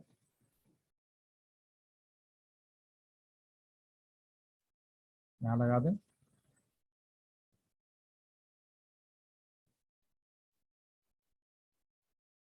ठीक है ना, ये हमने कनेक्शन दे दिया। अब ये चूंकि राउटर भी एक कंप्यूटर है, इसके अंदर क्या किया हमने, उन कंपनियों से सॉफ्टवेयर खरीदे और अपने कंप्यूटर के अंदर डाल दिए सॉफ्टवेयर। अब इसके अंदर जो ऑपरेटिंग सिस्टम है कोई भी हो सकता है। ऑपरेटिंग सिस्टम कोई का मतलब विंडोज भी हो सकता है, लिनक्स भी हो सकता है या आईओएस हो सकता है। लेकिन इंडिया एक ऐसी कंट्री है, या दुनिया में भी ये कह सकते हो कि इस तरह का एक माइंड सेट है कि अगर हमारा नॉर्मल लैपटॉप या कंप्यूटर, डेस्कटॉप कंप्यूटर है तो हम लोग विंडोज में काम करते हैं, विंडोज कंप्यूटर चलेगा। अगर मैं जितने भी राउटर्स हैं या ये स्विचेज हैं, जो भी स्मार्ट डिवाइसेज हैं आज की डेट में, अगर मैं उसकी बात करूं तो उसके अंदर जो ऑपरेटिंग सिस्टम पड़ता है वो एप्पल मैक का होता है। राउटर के अंदर जो ऑपरेटिंग सिस्टम है एप्पल मैक का, अगर स्विच भी अगर स्मार्ट है तो एप्पल मैक का आईओएस ऑपरेटिंग सिस्टम होगा, और जितने भी सर्वर हैं उसके अंदर एंड्रॉयड या लिनक्स का ऑपरेटिंग सिस्टम होता है। ये एक माइंड सेट है, लेकिन इसका मतलब ये नहीं है कि विंडोज है तो काम नहीं करेगा, आईओएस है तो काम नहीं करेगा, उसके कंपेटेबल आपको सॉफ्टवेयर डालने पड़ेंगे, बस इतनी सी बात है। बहुत ही सिंपल, अगर आप यहाँ पे विंडोज कंप्यूटर लगाए और आप चाहते हैं कि मैं उसको डीएससीपी सॉफ्टवेयर बनाऊं, तो कंपनी से कहोगे भाई मेरे विंडोज बेस्ड डीएससीपी सॉफ्टवेयर दे दो, विंडोज बेस्ड डीएससीपी सॉफ्टवेयर देगा। आप जैसे अपने नॉर्मल कंप्यूटर में कोई भी सॉफ्टवेयर इंस्टॉल करते हो, डाला, सेटअप बटन पे दबाया, नेक्स्ट नेक्स्ट नेक्स्ट नेक्स्ट, तो उसी तरह विंडोज में भी हो जाएगा। लिनक्स में जाओगे तो उसका कमांड बेस होता है, वो भी इसी तरह से होता है। आईओएस में जाओगे उसमें, कैसे भी हो सबका तरीका एक ही होगा। अगर विंडोज में करेंगे समझने के लिए, तो जब भी बनाएंगे उसका एक आइकन बन जाएगा आपके डेस्कटॉप पे, और उसके बाद आप उसको ऑन करेंगे और इसमें माइनर सेटअप करना होता है। तो ये ऑलरेडी सिंबल बना हुआ है, तो सॉफ्टवेयर हमने प्राइवेट कंपनियों से खरीदा, सिंपली आपने वैसे इंस्टॉल किया जैसे कि कोई भी सॉफ्टवेयर आप इंस्टॉल करते हैं। उसके बाद कंप्यूटर ऑन करेंगे तो आइकन बना होगा, और एक बार आपको सेटअप करना, उसको कंप्यूटर बंद ही नहीं करना है क्योंकि सर्वर है। बंद करेंगे तो फिर से सारी चीजें रिवाइज करनी पड़ेंगी। तो एक डीएससीपी खोला तो सबसे पहला काम तो मुझे ये देना है कि पहले आईपी इसकी स्टैटिक होनी चाहिए। तो डेस्कटॉप पे जाते हैं, आईपी, और इसको स्टैटिक आईपी देते हैं 192 जो हमने प्लानिंग किया है 2.5। ठीक है। गेटवे इसके अंदर, गेटवे इसके 2.1 हो जाएगा। गेटवे में आपको कंफ्यूजन नहीं होना चाहिए, क्योंकि अब मेरे पास डीएनएस सर्वर भी है तो मैं डीएनएस सर्वर भी यहाँ पे लिख दूंगा। क्या चीज हम बाद में बात करेंगे, डीएनएस सर्वर भी यहाँ पे हम लिख देते हैं। अब डीएनएस आ गया खुद डीएनएस। अब इसको भी डेस्कटॉप पे गए और यहाँ पे हमने पेस्ट किया 2.10 प्लान किया है। गेटवे आपका 2.1 हो गया। डीएनएस सर्वर, अब एक बड़ी इंपॉर्टेंट चीज है, ये डीएनएस है और क्या डीएनएस वाले लाइन में डीएनएस की आईपी बताने की जरूरत है, कंट्रोल भी ये 10 लिखने की जरूरत है क्योंकि खुद ही डीएनएस है, क्या जरूरत है या नहीं। तो कंप्यूटर साइंस में ये हमेशा इस चीज को ध्यान रखा जाता है, कभी भी 100% ऑटोमेटिक कोई चीज नहीं करनी। जिस दिन ऑटोमेटिक 100% कर देंगे मशीनों का हम गुलाम हो जाएंगे, सॉफ्टवेयर हमें कंट्रोल कर लेगा, हार्डवेयर हमें कंट्रोल कर लेगा। ठीक है, ये कहानी बिल्कुल वैसे ही हम मशीनों के अंदर एक ड्रॉबैक जानबूझ के रखते हैं। एज ए इंजीनियर मैं यही बोलता हूँ, एज ए साइंटिस्ट भी मैं यही बोलूंगा कि ये चीज करनी भी चाहिए, क्योंकि 100% आप किया समझो उसी दिन आपने अपने लिए नुकसान कर दिया। एक कहानी एक बचपन हम सुनते थे ना कि एक वो होते थे कपड़े धोने वाले धोबी, तो वो अपने घर से उनके साथ खच्चर होते थे, 10 खच्चर लेके निकले और वहां पे चले गए तालाब के पास, कपड़े धोए, लौटने लगे। जब लौटने लगे तो एक गड्ढे के ऊपर बैठ गए या खच्चर जो भी था और फिर काउंटिंग शुरू कर दिया 1 2 3 4 5 6 8 9, 10वां गिनते नहीं थे, क्यों, वो 10वें के ऊपर बैठे हुए थे। ठीक है, तो वैसे ही मशीनों को भी रखना है, वो 10वां ना गिने, क्योंकि अगर जिस दिन वो गिनना शुरू कर दिया तो फिर आपसे पूछेगा नहीं। एक दूर लंबी दृष्टि से मैं बात कर रहा हूँ ये। ठीक है, तो यहाँ पे लिखना अनिवार्य है क्योंकि हमने अपने सॉफ्टवेयर में एक कमजोरी रखी है जानबूझ के। ठीक है, तो जितने भी डिवाइसें हैं उनको ही बताना पड़ेगा कि तुम ही डीएनएस हो, क्योंकि हमने ये चीज उसमें मिस की हुई है जानबूझकर। ठीक है, और लास्ट में एक सर्वर और है, इसको भी स्टैटिक आईपी दे देते हैं क्योंकि अभी वेब सर्वर है, तो ये आपका जो है 11 कर दिया है, तो यहाँ पे गेटवे 1 हो जाएगा यहाँ पे, और नेक्स्ट इज दैट डीएनएस 10। ठीक है, ये तो आईपी होगा। दूसरा काम, अब मैं डीएचसीपी सर्वर की सेवा चालू करनी है, तो सॉफ्टवेयर कंपनी से खरीदा, डाल दिया, इंस्टॉल कर दिया, मुझे बस सेटअप करना है। सॉफ्टवेयर इसके अंदर पड़ा हुआ है, क्योंकि देखो नॉर्मल कंप्यूटर यहाँ जो सिंबल बनाया था, अगर आप इसको क्लिक करेंगे तो यहाँ देखेंगे कॉन्फ़िग, डेस्कटॉप, बहुत ही कम चीजें मिलेंगी। लेकिन सर्वर कंप्यूटर है, अगर सर्वर इसको क्लिक करेंगे तो यहाँ पे आप देखना सर्विस नाम की एक सेवा और चालू होगी। सर्विस का मतलब इसमें वो सॉफ्टवेयर पहले से ही पड़े जो मैं चाहता हूँ।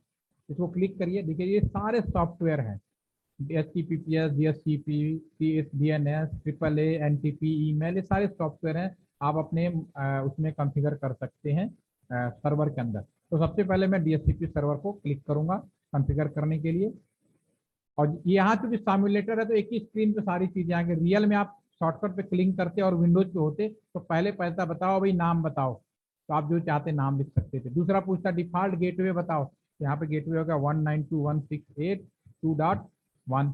फिर नेक्स्ट बटन दबाते कहता है डीएनएस बताओ, जो आप बताएंगे 192.168 जो हमने यहाँ प्लानिंग किया है 2.10। आईपी एड्रेस स्टार्ट कहाँ से करना है, जो मैंने इसमें दिया हुआ है, तो भाई हम आईपी सेट कर सकते हैं शुरू के 15 रिजर्व कर लेते हैं। क्यों रिजर्व रखना क्यों जरूरी है भाई, मुझे अगर मैं रिजर्व ना रखूं तो फिर क्या होगा कि आगे किसी कंप्यूटर को, किसी लैपटॉप को अगर मुझे स्टैटिक आईपी दें तो मुझे मालूम ही नहीं होगा। अगर मैं कहूं कि यहाँ भाई 16 से शुरू हो जाए, तो इसका मतलब है कि 1 से लेके 15 तक रिजर्व है मेरा डीएचसीपी सर्वर, किसी भी कंप्यूटर को ओआईपी नहीं बांट सकता। ठीक है ना, ये चीज का मतलब ये होता है। और आप अगर ये चाहो कि कितने यूजर बांटे, अभी भी हमारे पास यहाँ पे 16 से लेके 254 अभी जो हमारे पास आईपी पूल अवेलेबल है उतने कस्टमर जोड़ सकते हैं। लेकिन आप चाहते हो कि नहीं केवल हमारे नेटवर्क में 4 या 5 लोग ही जुड़े, तो आप यहाँ पे 4 या 5 लिख सकते हो। ठीक है, और घर में आपके पास डिश टीवी लगा है, डिश टीवी में आप एक बार में केवल एक ही डिश टीवी चलाते हो। जब आप पेमेंट करते हो तो फिर जितने का पेमेंट करते हो 2-3 वो सब यहीं से डिफाइंड होता है, उसमें भी यही चीज है। घर का जो डीएचसीपी है आजकल सबका टाटा स्काई हो चाहे नॉर्मल केबल वाले भी, सबको डिजिटल बना दिया है। उसका कारण नहीं था, और कितने लोग यूज कर रहे हैं, क्या यूज कर रहे हैं, वो सब इसका मॉनिटरिंग हो सके इस वजह से किया गया था। तो अगर वहां पे यहाँ तो घर में अगर आपको चूंकि एक्सेस है नहीं, लेकिन अगर आप सेटअप बॉक्स का एक्सेस कर लेंगे उसके अंदर यही सॉफ्टवेयर पड़ा है इसी तरह का, और उसी के अंदर वो सिंपल जब पेमेंट करते हैं तो 1 का 2, 2 का 3, 4 जितने का पेमेंट करते उतने उतने आपको जोड़ सकते हो टीवी और वगैरह। ठीक है, तो बाय डिफॉल्ट वहाँ पे 1 पड़ा और आप एक ही टीवी चला पाते हो। जैसे 2 का पेमेंट करते हो 2 कर देते हैं। अगर यहाँ पर कुछ नहीं लिखोगे इस वाले केस में, अपने वाले केस में बात हूँ, तो जो भी बचा अपने आप ये संख्या सेट कर लेगा। इसको सेव करना है, और उसके बाद सर्विस ऑन करनी है, फिर उसके बाद सेव कर देना। डीएचसीपी दुनिया की एकमात्र ऐसी सेवा है, अगर आप सर्वर के थ्रू कर रहे हैं तो सबसे पहले उसका सेटअप बनाना है, उसके बाद सर्विस ऑन करना। उसकी सर्विस पहले कभी भी ऑन ना करें, जो वो पहले से खुरापात कर देगा और आपको बहुत मेहनत करनी पड़ जाएगी। तो हमेशा ये क्वेश्चन कह सकते हैं कि वार्निंग दी गई है कि डीएचसीपी के मामले में सेटअप आप पहले करेंगे, उसके बाद आप सारे काम सर्विस जो है उसकी सबसे लास्ट में ऑन करेंगे। ठीक है, तो मैंने यही काम किया, पहले मैंने सारे तो सेटअप। सर इसी में हम 254 से ज्यादा कर सकते हैं क्या यूजर?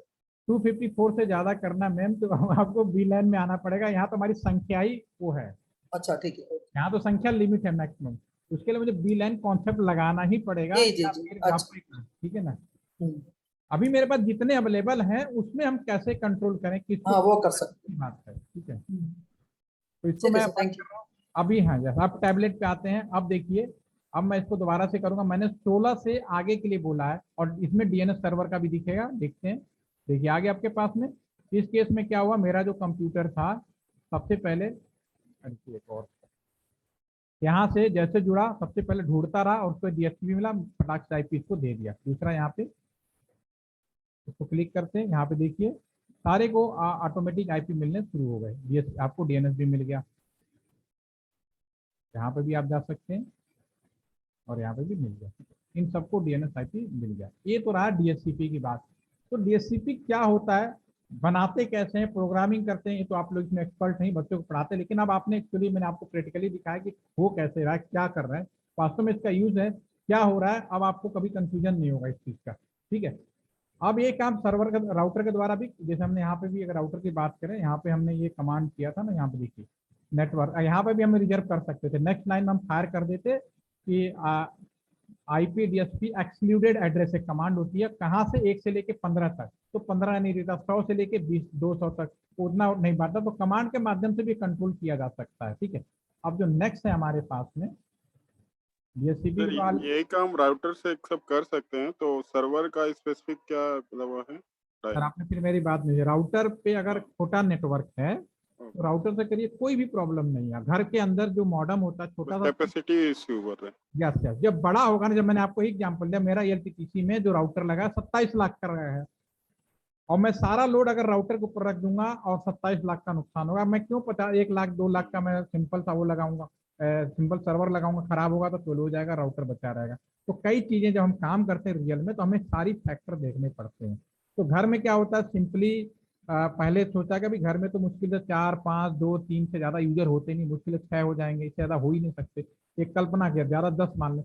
तो हमने सिंपली 2006 के बाद जब इंटरनेट का रिवॉल्यूशन हुआ इंडिया में, और पूरे दुनिया में तो पहले से था, तो इंडिया के लोगों ने कहा कि जो भी यहाँ डिवाइसें बनेंगी, जो भी चाइनीज से आए चाहे कहीं से भी आए, तो उन्होंने कहा एक मॉडम के अंदर ही आप राउटर के फीचर डाल दो, उसके अंदर स्विच के डाल दो, और ये जो डीएससीपी नेट फीचर जो भी है सारे उसके अंदर इनबिल्ड कर दो। तो घर के अंदर वो हो गया, क्योंकि वहाँ 4 5 लोग आता, तो कोई प्रॉब्लम नहीं है।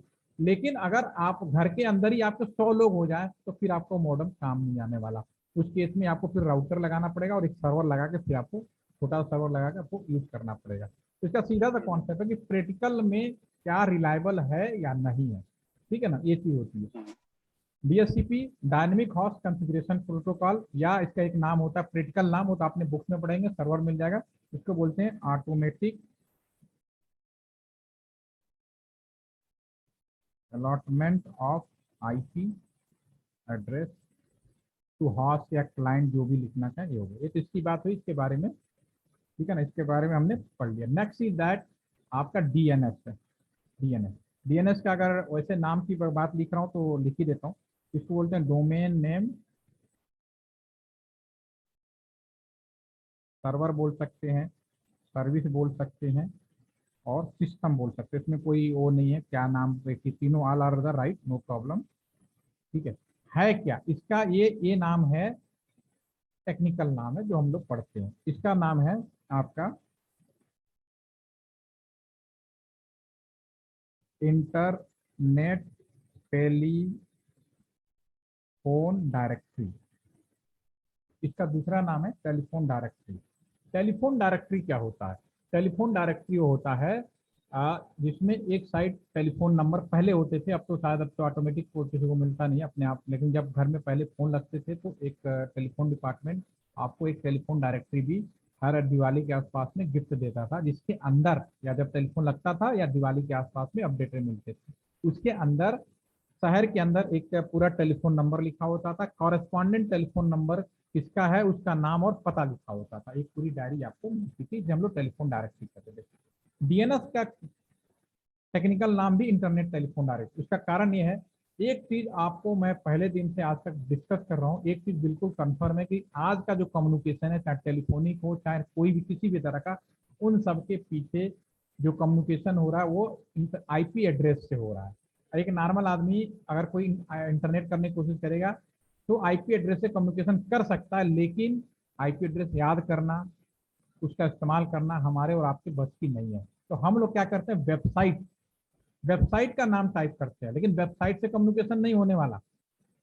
जैसे ही वेबसाइट का नाम टाइप करते हैं हम लोग वेबसाइट का, तो हमारे एक नेटवर्क के अंदर एक ऐसी व्यवस्था कर दी गई है, it may be router, may be DNS server, जिसको हम डीएनएस सर्वर, आप सबसे पहले मेरा कंप्यूटर उसके पास जाएगा, कहेगा कि भाई यूजर ने www.facebook.com कहा है खोलने के लिए, तो डीएनएस कहेगा ओके फेसबुक, एक तरफ लिखा होगा facebook.com उसके डाटाबेस में, और दूसरे तरफ उसका आईपी एड्रेस, और वहां से आईपी एड्रेस उठाएगा, फिर वो आईपी उस कंप्यूटर के पास जाएगा जहां पे फेसबुक का वेब सर्वर होगा, और वहां से जो भी डाटा उठा के फिर आपके पास में आएगा। बहुत ही सिंपल सा कॉन्सेप्ट है। दुनिया एक आम पर्सन, हम लोग आईपी एड्रेस से डायरेक्ट कम्युनिकेशन नहीं करती, क्योंकि इसे याद करना मैनेज करना हमारे एक आम पब्लिक के लिए ईजी नहीं है। हम लोग वेबसाइट के नाम से करते हैं। तो हम जैसे ही कंप्यूटर जो भी हमारा जो ब्राउजर है या कुछ भी एप्लीकेशन है, जैसे मैं उस पर टाइप करता हूँ www.fala.com, तो तुरंत मेरा जो कंप्यूटर है सबसे पहले, क्योंकि जैसे भी मैंने यहाँ पे आप देखेंगे, यहाँ पे जैसे यहाँ पे अगर मैं बात करूँ, तो अगर मान लो इस टैबलेट से मैं कोई वेबसाइट खोलने की कोशिश करूंगा, तो आप क्या पाएंगे, आप इसमें ये पाएंगे कि इस कंप्यूटर के अंदर जैसे भी एक डीएनएस सर्वर की आईडी पड़ी हुई है ये, ठीक है, और डीएनएस सर्वर मैंने किसको बनाया, इसको बनाया। तो जैसे मैं खोलूंगा तो तुरंत मेरा टैबलेट इसके वहां पे जाएगा, सबसे पहले इसके पास जाएगा, कहेगा भैया इन्होंने फेसबुक बोला, फेसबुक का आईपी बताओ, इससे आईपी उठाएगा, और फिर ये मान लो ये वेब सर्वर मैंने बनाया, यहाँ से फेसबुक का है, तो यहाँ से फिर जो वेब पेज पब्लिकली ओपन होना है उसको फिर उठा के ले आएगा। ये इसका कम्युनिकेशन पाथ होगा, इसमें कोई भी कंफ्यूजन नहीं होना चाहिए, ठीक है ना। तो डीएनएस का क्रिटिकल मतलब मैंने अभी आपको बताया, और थ्योरी में तो आप जानते हैं। इसको हम करके देखते हैं। यहाँ पे एक वेब सर्वर है, ये डीएनएस है, इसमें भी सेम चीज़ है, कमांड में कमांड के थ्रू किया जाएगा, सर्वर में बहुत आसान होता है, इसमें तो जियोग्राफिकली हो जाता है, केवल आपको सॉफ्टवेयर डालना है एक टाइम और उसके बाद उसके अंदर सेटअप करना है। तो मैं यहाँ पे क्लिक करूँगा, सर्विस में जाऊँगा और डीएनएस सर्वर में क्लिक करके इसकी सर्विस कभी भी ऑन कर सकते हैं, इसमें कोई बाउंडेशन नहीं, केवल डीएचसीपी में ध्यान रखना है, किसी का मैं पहले ही ऑन कर देता हूँ। इसमें दो चीज़ें पड़ेंगी, बिल्कुल उस टेलीफोन डायरेक्टरी की तरह जैसा कि एक टेलीफोन डायरेक्टरी में होता है, ठीक है। तो सबसे पहले मैं यहाँ पे कोई एक साइट का नाम लिख देता हूँ, www.kkSY.com कर देता हूँ, एक सपोज करो, और इसका एड्रेस जो भी आईपी एड्रेस है, अब क्योंकि यहाँ पे एक वेब सर्वर मैंने बनाया है 192.168.2.11 लिख देता हूँ, ऐड कर लेता हूँ, तो एक इसके रिकॉर्ड में आ गया। ऐसे ही और भी रिकॉर्ड डाल देता हूँ, www.छत्तीसगढ़ यूनिवर्सिटी कर देता हूँ, CU डॉट, जो भी आप यहाँ पे लिख लेंगे, डीएनएस रजिस्टर कराना पड़ता है, इसलिए संस्थाएं बनाई गई हैं, ठीक है। और ये आपका इसी में कर देते हैं, क्योंकि एक सर्वर पे कई वेबसाइटें हो सकती हैं, कोई ऐसा नहीं है, लेकिन और उस सर्वर के अंदर एक पर्टिकुलर जो टीसीपी, आपको जब 7 लेयर के बारे में बात किया था तो ट्रांसपोर्ट लेयर के बारे में हमने डिस्कस किया था। तो ट्रांसपोर्ट लेयर में आईसीएमपी एक लेयर होती है, वेब सर्वर कंप्यूटर साइंस में हमने कोई होगा, तो उस पर ये सब हर एक साइटों का अलग अलग डिफाइन किया जाता है। ट्रांसपोर्ट लेयर तो कॉमन हो जाएगा सबके लिए, लेकिन उसके अंदर किस पर्टिकुलर वर्क के लिए है वो चीज़ का भी एक और प्री डिफाइंड फोटो होता है, जिसको बोलते हैं आईसीएमपी, ठीक है। तो अभी मैं उसको डीप में नहीं जा रहा हूँ, अभी सिंपली लिख रहा हूँ कि यहाँ पे लिख देता हूँ 192.168, इसको भी ले देता हूँ 2.11 लिख देता हूँ, ठीक है। और भी सर्वर है, ये भी इनको भी कर सकते हैं, इनको भी कर सकते हैं, तो सर्वर तो कुछ भी हो सकता है। एक चीज़ और करते हैं, एक साइट और लिख देता हूँ www.alttc.com, ठीक है ना, क्या रहने दीजिए, इसको बिना लिखे ही फिर से रख सकते हैं।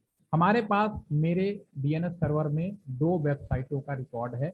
अगर मैं अपने लैपटॉप से इस लैपटॉप से खोलूं और मैं यहाँ पे क्लिक करूं और यहाँ पे वेब ब्राउजर में चला जाऊं और मैं यहाँ पे अगर मैं यहाँ पे लिखूं www कुछ ले देता हूँ alttc.com हमारे डीएनएस सर्वर के डेटाबेस में कोई रिकॉर्ड नहीं है। उस केस में क्या होगा, हॉस्ट नेम अनरिजॉल्व कह रहा है, पता नहीं क्या लिख दिया आपने, ऐसा तो कोई इसने मना कर दिया, तो मैसेज आ गया हॉस्ट नेम अनरिजॉल्व, पता नहीं आपने क्या लिखा है, ये नहीं खुलेगा भाई, है ही नहीं, अवेलेबल नॉट अवेलेबल, ठीक है। लेकिन अगर मैं इसी जगह पे लिख दूं www. मैंने क्या बनाया kkfy.com बनाया, तो अगर ये मैं लिखूं तो फिर देखिए क्या होगा, this is the open the page, इसमें जो वेब सॉफ्टवेयर पड़ा है वो पेज इस तरह से ओपन हो जा सकता है, ठीक है। ये सिमुलेटर बहुत अच्छा है, इसके अंदर आप प्रोग्रामिंग भी कर सकते हो, जो वर्ड लिख के दिखाना चाहो वो भी दिख सकते हो, उसके लिए भी आप इसमें जाएंगे, वो आपके मैंने कवर नहीं किया, लेकिन ये है HTTP में, इसमें जाकर थोड़ा सा प्रोग्रामिंग करके इसको हम वो कर सकते हैं, इंपोर्ट करके जो भी आप प्रोग्राम बनाएं इसमें डालेंगे तो वो साइटें भी यहाँ पे खुल जाती हैं जो आप दिखाना चाहें किसी को, अगर सॉफ्टवेयर में बनाकर, ठीक है। तो अभी आपको क्लियर हो गई, ठीक है। मतलब जो डालेंगे वही खुलेंगी और Yes. नहीं डालेंगे, अगर कोई हाँ। नया साइट आया तो आपको अगर आप इस पर्टिकुलर वेब सर्वर को किसी न किसी का डेडिकेटेड साइट ही तो बनाएंगे ना मैम। मैं LTTC का वेब सर्वर बना रहा है, अभी एक नया LTTC का एक ऑलरेडी सर्वर है हमारे पास में, अभी मैं एक हमारी ट्रेनिंग स्टार्ट हो रही है 11 जुलाई से 22 जुलाई, इंटरनेशनल कोर्स है जिसका इंचार्ज मैं हूँ, जिसका शायद मैंने आपका नहीं लोगों नहीं लगा, इसका मैंने आपको डिटेल भेज दूंगा आपको। तो उसमें मैं एक नई साइट बना रहा हूँ online.elttc.bsnl.co. अब मुझे वो साइट बनानी है, मैं उस साइट को रजिस्टर करना है, तो अब वो उसके लिए मुझे हैदराबाद में ये एक तरह का वो डेटा सेंटर बनाया दिया है, मतलब इस तरह से मुझे एक तरह का सर्वर दिया जा रहा है हैदराबाद में, ऑप्टिकल फाइबर से हम वहाँ जुड़े हैं, कोई प्रॉब्लम नहीं है। उस सर्वर के अंदर अब मैं जो डालूंगा और डीएनएस मेरा रजिस्टर हो जाएगा, बेंगलोर हमारा सेंटर है जो पूरे डीएनएस को रजिस्टर करता है, वो मेरे उस हार्डवेयर का आईपी एड्रेस से और मैंने जो नाम प्रपोज किया उसको रजिस्टर कर देगा, तो जो कोई भी दुनिया खुलेगी उससे वो खुलेगी उसमें। तो मैं जो अपने सर्वर के अंदर जो भी पेज में लिखूंगा, जो भी दिखाना चाहूंगा वही दुनिया देखेगी। तो जैसे आपने कहा कोई और नहीं, कुछ जब आप जो चीज डालोगे, जो चीज प्री डिफाइन करोगे वही चीज ओपन होगी, ठीक है मैम। अच्छा, मतलब जो नया साइट से बनाते हैं वो पहले यहाँ कांटेक्ट करते हैं, हाँ फिर हाँ उसके बाद जी। बिल्कुल, वो आप जो बनाओगे वो आपको अगर आने वाला समय में हो सकता है कि आप कहें कि भाई मेरे लिए भी अपना खुद का एक वेबसाइट हम लोग बनाते हैं, ठीक है, हाँ जी जी। ठीक है ना। तो अभी चूंकि आप हार्डवेयर ऑर्डर तो खरीद नहीं सकते, तो आपको इस तरह का डाटा सेंटर बहुत सारे हो गए आज तो की। ये वेब सर्वर और डीएनएस सर्वर में मतलब मेरे को समझ में आया डिफरेंट। पर्टिकुलर काम है ना, डीएनएस आपको ये सारे सॉफ्टवेयर आपको, जब आप किसी कंपनी के, आप मान लो BSNL के पास आ गए, मैं हैदराबाद की बात कर लेता हूँ, ठीक है ना। हैदराबाद में ऑलरेडी जब हम उसको ये वेबसाइट खोलने की बात करेंगे तो हम उसको बताएंगे ना कि मुझे क्या क्या चाहिए, मैं उसे बोलूंगा मेरे को DNS भी चाहिए, DHCP भी चाहिए, और ये सब तुम्हारे उसमें वो कर दो, पैच कर दो। लोकल का DHCP अलग होगा, ठीक है, कैंपस का वो VLAN में आएगा जो आप बार बार पूछ रही हैं, ठीक है, लेकिन जो पूरे वर्ल्ड का होगा वो यहाँ पे वो ऑलरेडी वो बेंगलोर वाले या हैदराबाद वाले उससे करेंगे। इसको मैं ऐसा करूंगा ना, मैं आपको जब VLAN बताऊंगा थोड़ा और आपको एक्सप्लेन कर दूंगा इसको। अभी मन में कोई और ओके सवाल, सर। और कोई मन में सवाल आ रहा है इसके अलावा और कुछ? सर अभी जो सर जैसे सर एक साइट क्वेश्चन। सिमुलेटर को 1 मिनट सर, हाँ सर, पहले अमित सर बोलिए आप। हाँ बोलो। सर ये जैसे कि हम लोग गूगल सर्च इंजन के थ्रू सर कोई भी वेबसाइट ओपन करते हैं, गूगल सर्च इंजन के थ्रू सर कोई भी वेबसाइट हाँ ओपन कर रहे हैं। बिल्कुल बिल्कुल, अब आपको मैं बता रहा हूँ, आप देखिए, अब मैं आपको बिल्कुल, आपने सही सवाल पकड़ा, ये मेरा रियल कंप्यूटर है, रियल कंप्यूटर में आप यहाँ जाइए, ठीक है, मैं इसको क्लिक करता हूँ अपने रियल कंप्यूटर में। बड़ा अच्छी सवाल पूछी आपने, शायद आपको इस सवाल पूछने की जरूरत भी नहीं पड़े। मैं अपने रियल कंप्यूटर पे जा रहा हूँ जिससे मैं इंटरनेट कर रहा हूँ, मैं अब इसको IP में अपने कंप्यूटर का चेक कराता हूँ आपको। ये मेरा कंप्यूटर है, मैं इसको राइट क्लिक करके, अगर मैं आप स्टेटस चेक करेंगे और डिटेल पे जाएंगे तो यहाँ पे देखिए मेरा ये लोकल IP ये है मेरे कंप्यूटर का, ये मेरा गेटवे है, मेरा DNS भी यहाँ ये डाल रखा है, ठीक है ना। अब मैं इसके प्रॉपर्टीज में जाता हूँ। अब जब मुझे यहाँ पे मैनुअली IP डालेंगे तो आपके सारे सवालों को जवाब मिल जाएगा, यहाँ पे प्रॉपर्टीज में जाए, ठीक है, ये तो मेरा ऑटोमेटिक। अगर मैं यहाँ पे IP डालूंगा तो अब देखिए सारे लाइनों का मतलब समझते चलिए। सबसे पहले इस पहली लाइन तो आप समझ में आएगा कि ये दोनों लाइन तो कंबाइन ही होती हैं, गेटवे का भी मतलब समझ में आ गया। गेटवे का मतलब वह लोकेशन जहां से मेरे कैंपस एलटीटीसी से बाहर जाने की बात की जाए। ठीक है, अब यहाँ पे प्रीफर्ड डीएनएस सर्वर, मैं एलटीटीसी के अंदर ही एक सर्वर बनाया हूँ जिसमें दुनिया के कुछ वेबसाइटों के नाम और एड्रेस, जो कि जल्दी, जैसे बीएसएनएल के मेरे पास सारे पड़े हैं, कुछ और साइटें हैं इंडियन जो है उसके काफी पड़े हैं, लेकिन दुनिया में करोड़ों वेबसाइटें होती हैं, अरबों वेबसाइटें होती हैं। मैं हर वेबसाइट का रिकॉर्ड नहीं टाइप कर सकता अपने कंप्यूटर में, एक क्रिटिकल प्रॉब्लम है हमारे साथ। ठीक है, उस केस में एक और डीएनएस सर्वर दिया जाता है यहाँ पे। अब ये डीएनएस सर्वर आईएसपी का हो सकता है, या बाय डिफॉल्ट आप इसमें, क्योंकि दुनिया में सबसे बड़ा जो सर्च इंजन है, सर ने बोला गूगल का, तो गूगल ने दुनिया के हर कोने में अपना 12 डीएनएस सर्वर बनाया है। एक नहीं, दो नहीं, 12 डीएनएस सर्वर है उसके पास, और सबकी आईडी बहुत ही अच्छी उन्होंने चूज कर ली है, क्योंकि इसीलिए होल्ड उन्होंने बहुत अच्छा क्या क्या किया उन्होंने। एक आईडी है उनके पास में 8.8.8.8, 4.4.4.4, 4.4.8.8, इस तरह से मिलाकर 8.8, 4, इस तरह से कुल मिलाकर उनके 12 डीएनएस सर्वर है। तो मैं अल्टरनेट में यहाँ 12 डाल देता हूँ यहाँ, ठीक है ना। अगर ये मैंने जो डाला इसको उठा के आप यहाँ पे 12 डाल दीजिए, जो भी आपको डालना चाहिए, कोई प्रॉब्लम, मैं लिख के दिखाता हूँ। मेरा पहले मैं अपना चेक कर लूँ, पता चला मैं डाला और मेरा नेट डिस्कनेक्ट हो गया। डिस्कनेक्ट तो घबराइएगा नहीं, रिटर्न बैक हो जाऊंगा मैं जरा से, क्योंकि ये मेरे पे ये अभी जो मेरा आईपी है ये ऑटोमेटिक है, अभी ये डीएचसीपी के थ्रू आईपी है, तो इसको मैं स्टेटस में चेक कर लेता हूँ। मेरा है 1.97, ठीक है, ये मेरा आईपी। अब देखिए मैं इसको अपने कंप्यूटर में मैनुअली डाल रहा हूँ, ये क्या डीएचसीपी के थ्रू है, 1.97 गेटवे 10.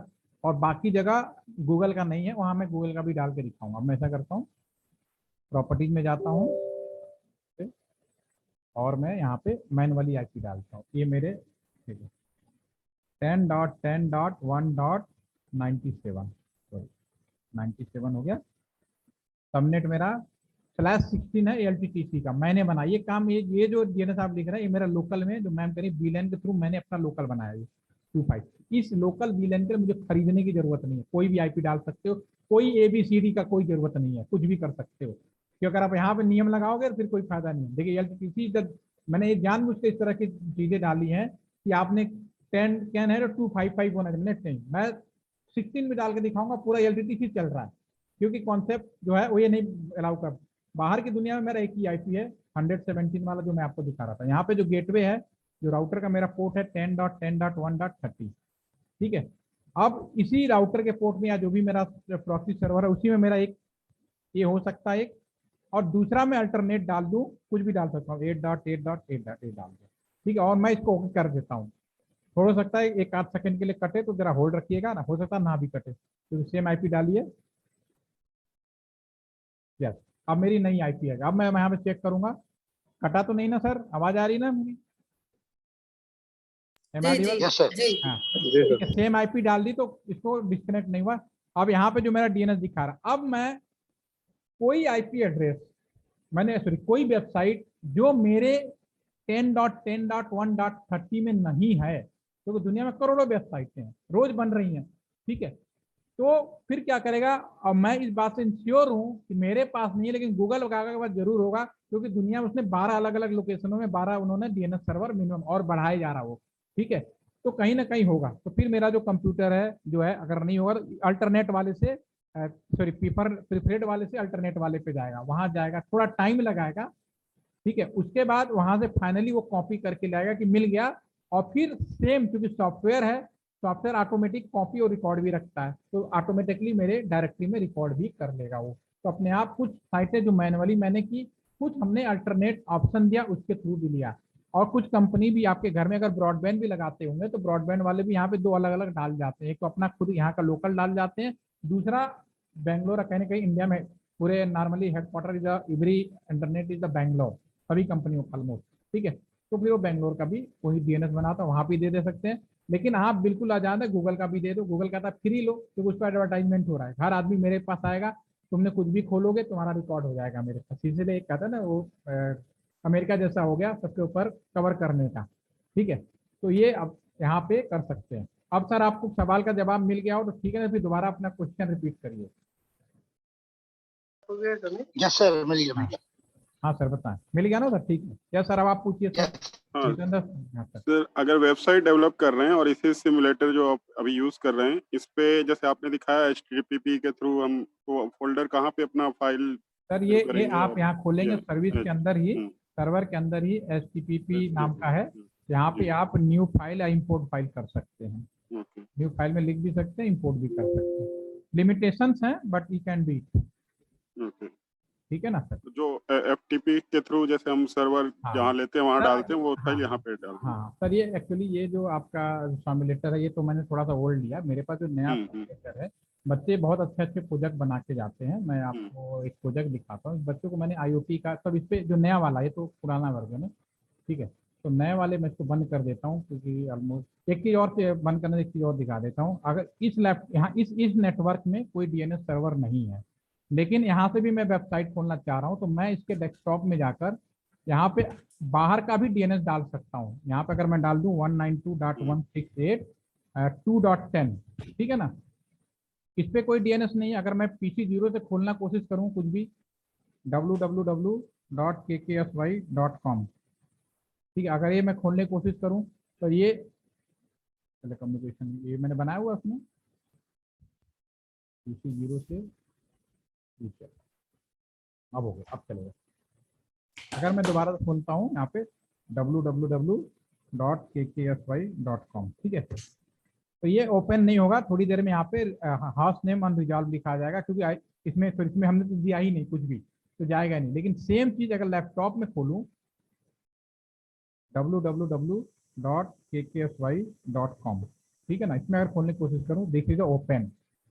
क्यों ओपन हुआ? ये गया DNS के पास, कनेक्टेड उसको IP उठाया और ले गया। इसमें अब मेरे ख्याल से किसी को कंफ्यूजन नहीं हो सकता। दूसरी चीज, मैं अपने LTTC में ही अगर यहाँ बात करूँ, मेरे आपके यहाँ जो साइट है, वेबसाइटें हैं, वहाँ पे पहुँचना है तो किन किन IP एड्रेस से होके जा रहा हूँ वो मैं यहाँ देख सकता हूँ। अगर सिक्योरिटी इंप्लीमेंट नहीं है तो मैं आपके कॉलेज का वेबसाइट के अंदर घुस के सारी खुरापात कर चुका हूँ, कर सकता हूँ, ठीक है। और एक काम मैंने रियल में LTTC के अंदर ही आज 2016 या 17 में हमारे एक CGM सर थे, सवेशन सर, उन्होंने कहा कैसे हो सकता है, मैंने कहा यही होगा। और मैंने IIT कानपुर की साइट हैक कर दी थी, उनके सामने कर दी थी, और उनको फिर फोन करके मुझे बोलना पड़ा था कि देखिए आप अपने साइट को अपडेट करिए, नहीं तो हो जाए।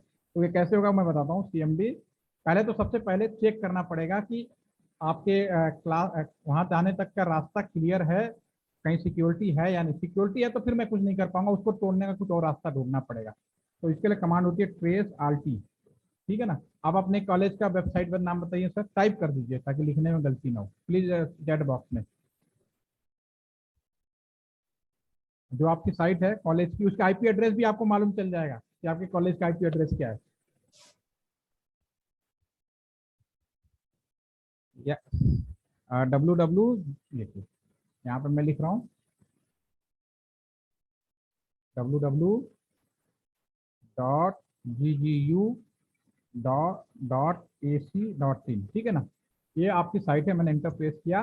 देखिए अब आपके कॉलेज का IP मिल गया, ये आपके कॉलेज के सर्वर की IP। अब देखिए मैं मूवमेंट दिखा रहा हूँ कैसे जा रही है। मैं अपने कंप्यूटर से निकला, ये राउटर के पोर्ट पे पहुंच गया, ये हमारे राउटर का दूसरा पोर्ट है, वहाँ इंटरनली उन्होंने कुछ किया है। और ये गाजियाबाद का मेन जो BSNL है वहाँ पहुंच गया। उसके बाद हमने थोड़ी सिक्योरिटी रखी है जो आपको दिखता है 195 196। अगर मेरा सर्च करेंगे तो मेरा पब्लिक IP यहाँ पे दिखाएगा। 194 दूसरे साइड का जहाँ से मैंने लिया था। उसके बाद यहाँ पे मैंने थोड़ी सी सिक्योरिटी की हुई है ताकि हर आदमी न जाए, लेकिन अभी भी ये BSNL के अंदर है, कि अभी दिल्ली पहुंच गया। ये आगे के सारे पाथ मिल जाएंगे और करीब 30 पाथ तक प्री डिफाइंड आपको मोटे मोटे एक लोकेशन पे डेफिनेशन देता चला जाएगा। क्योंकि आजकल सिक्योरिटी का कंसर्न बहुत ज़्यादा है। जब मैंने IT का चेक किया था ना, एक एक राउटर के पोर्ट का मुझे IP मिल गया था, एक एक राउटर का 2016-17 एग्जैक्ट मुझे ईयर याद नहीं है। तब मैंने बोला था, तब उन लोगों ने भी इस चीज़ को किया, क्योंकि ऑलरेडी हमारे कॉन्टैक्ट में थे और यहाँ पे IP का माइग्रेशन में जुड़े हुए हैं हम लोग, तो तभी मैंने रिस्क लेके ही ये काम किया था, ठीक है। फिर जो रिक्वेस्ट टाइम आउट हो रहा है, डेफिनेटली वहाँ पे जा तो रहा है, लेकिन उसकी सारी आइडेंटिटी वो छुपा कर रखी हुई है, ठीक है। और कम से कम आपको अपने कॉलेज की एक IP एड्रेस तो यहाँ मिल ही गया। और IP एड्रेस कहाँ से उठाया? मेरे जो भी DNS था, लोकल में होगा तो लोकल, नहीं तो फिर गूगल बाबा से तुरंत फट से उठा लिया इसने। और फिर हमारे मेमोरी में भी स्टोर हो गया ये। तो ये इसका पाथ होता है। सर मैं 5 मिनट का ब्रेक लेना चाहूँगा, आप लोग परमिशन देंगे? जी सर, जी सर। जी सर। आप लोग भी ले लीजिए 5 मिनट का ब्रेक, ठीक है?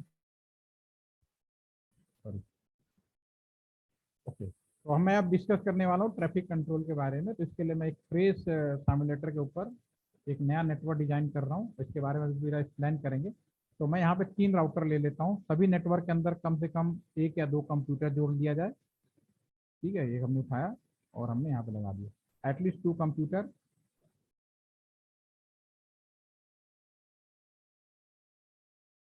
यहाँ पे हम ले लेते हैं, राइट, ठीक है। अब इन्हें आपस में जोड़ देते हैं। सबसे पहले यहाँ से क्लिक किया, इसका फास्ट इथरनेट 0/1, यहाँ पे मैं 0/1 ले लेता हूँ।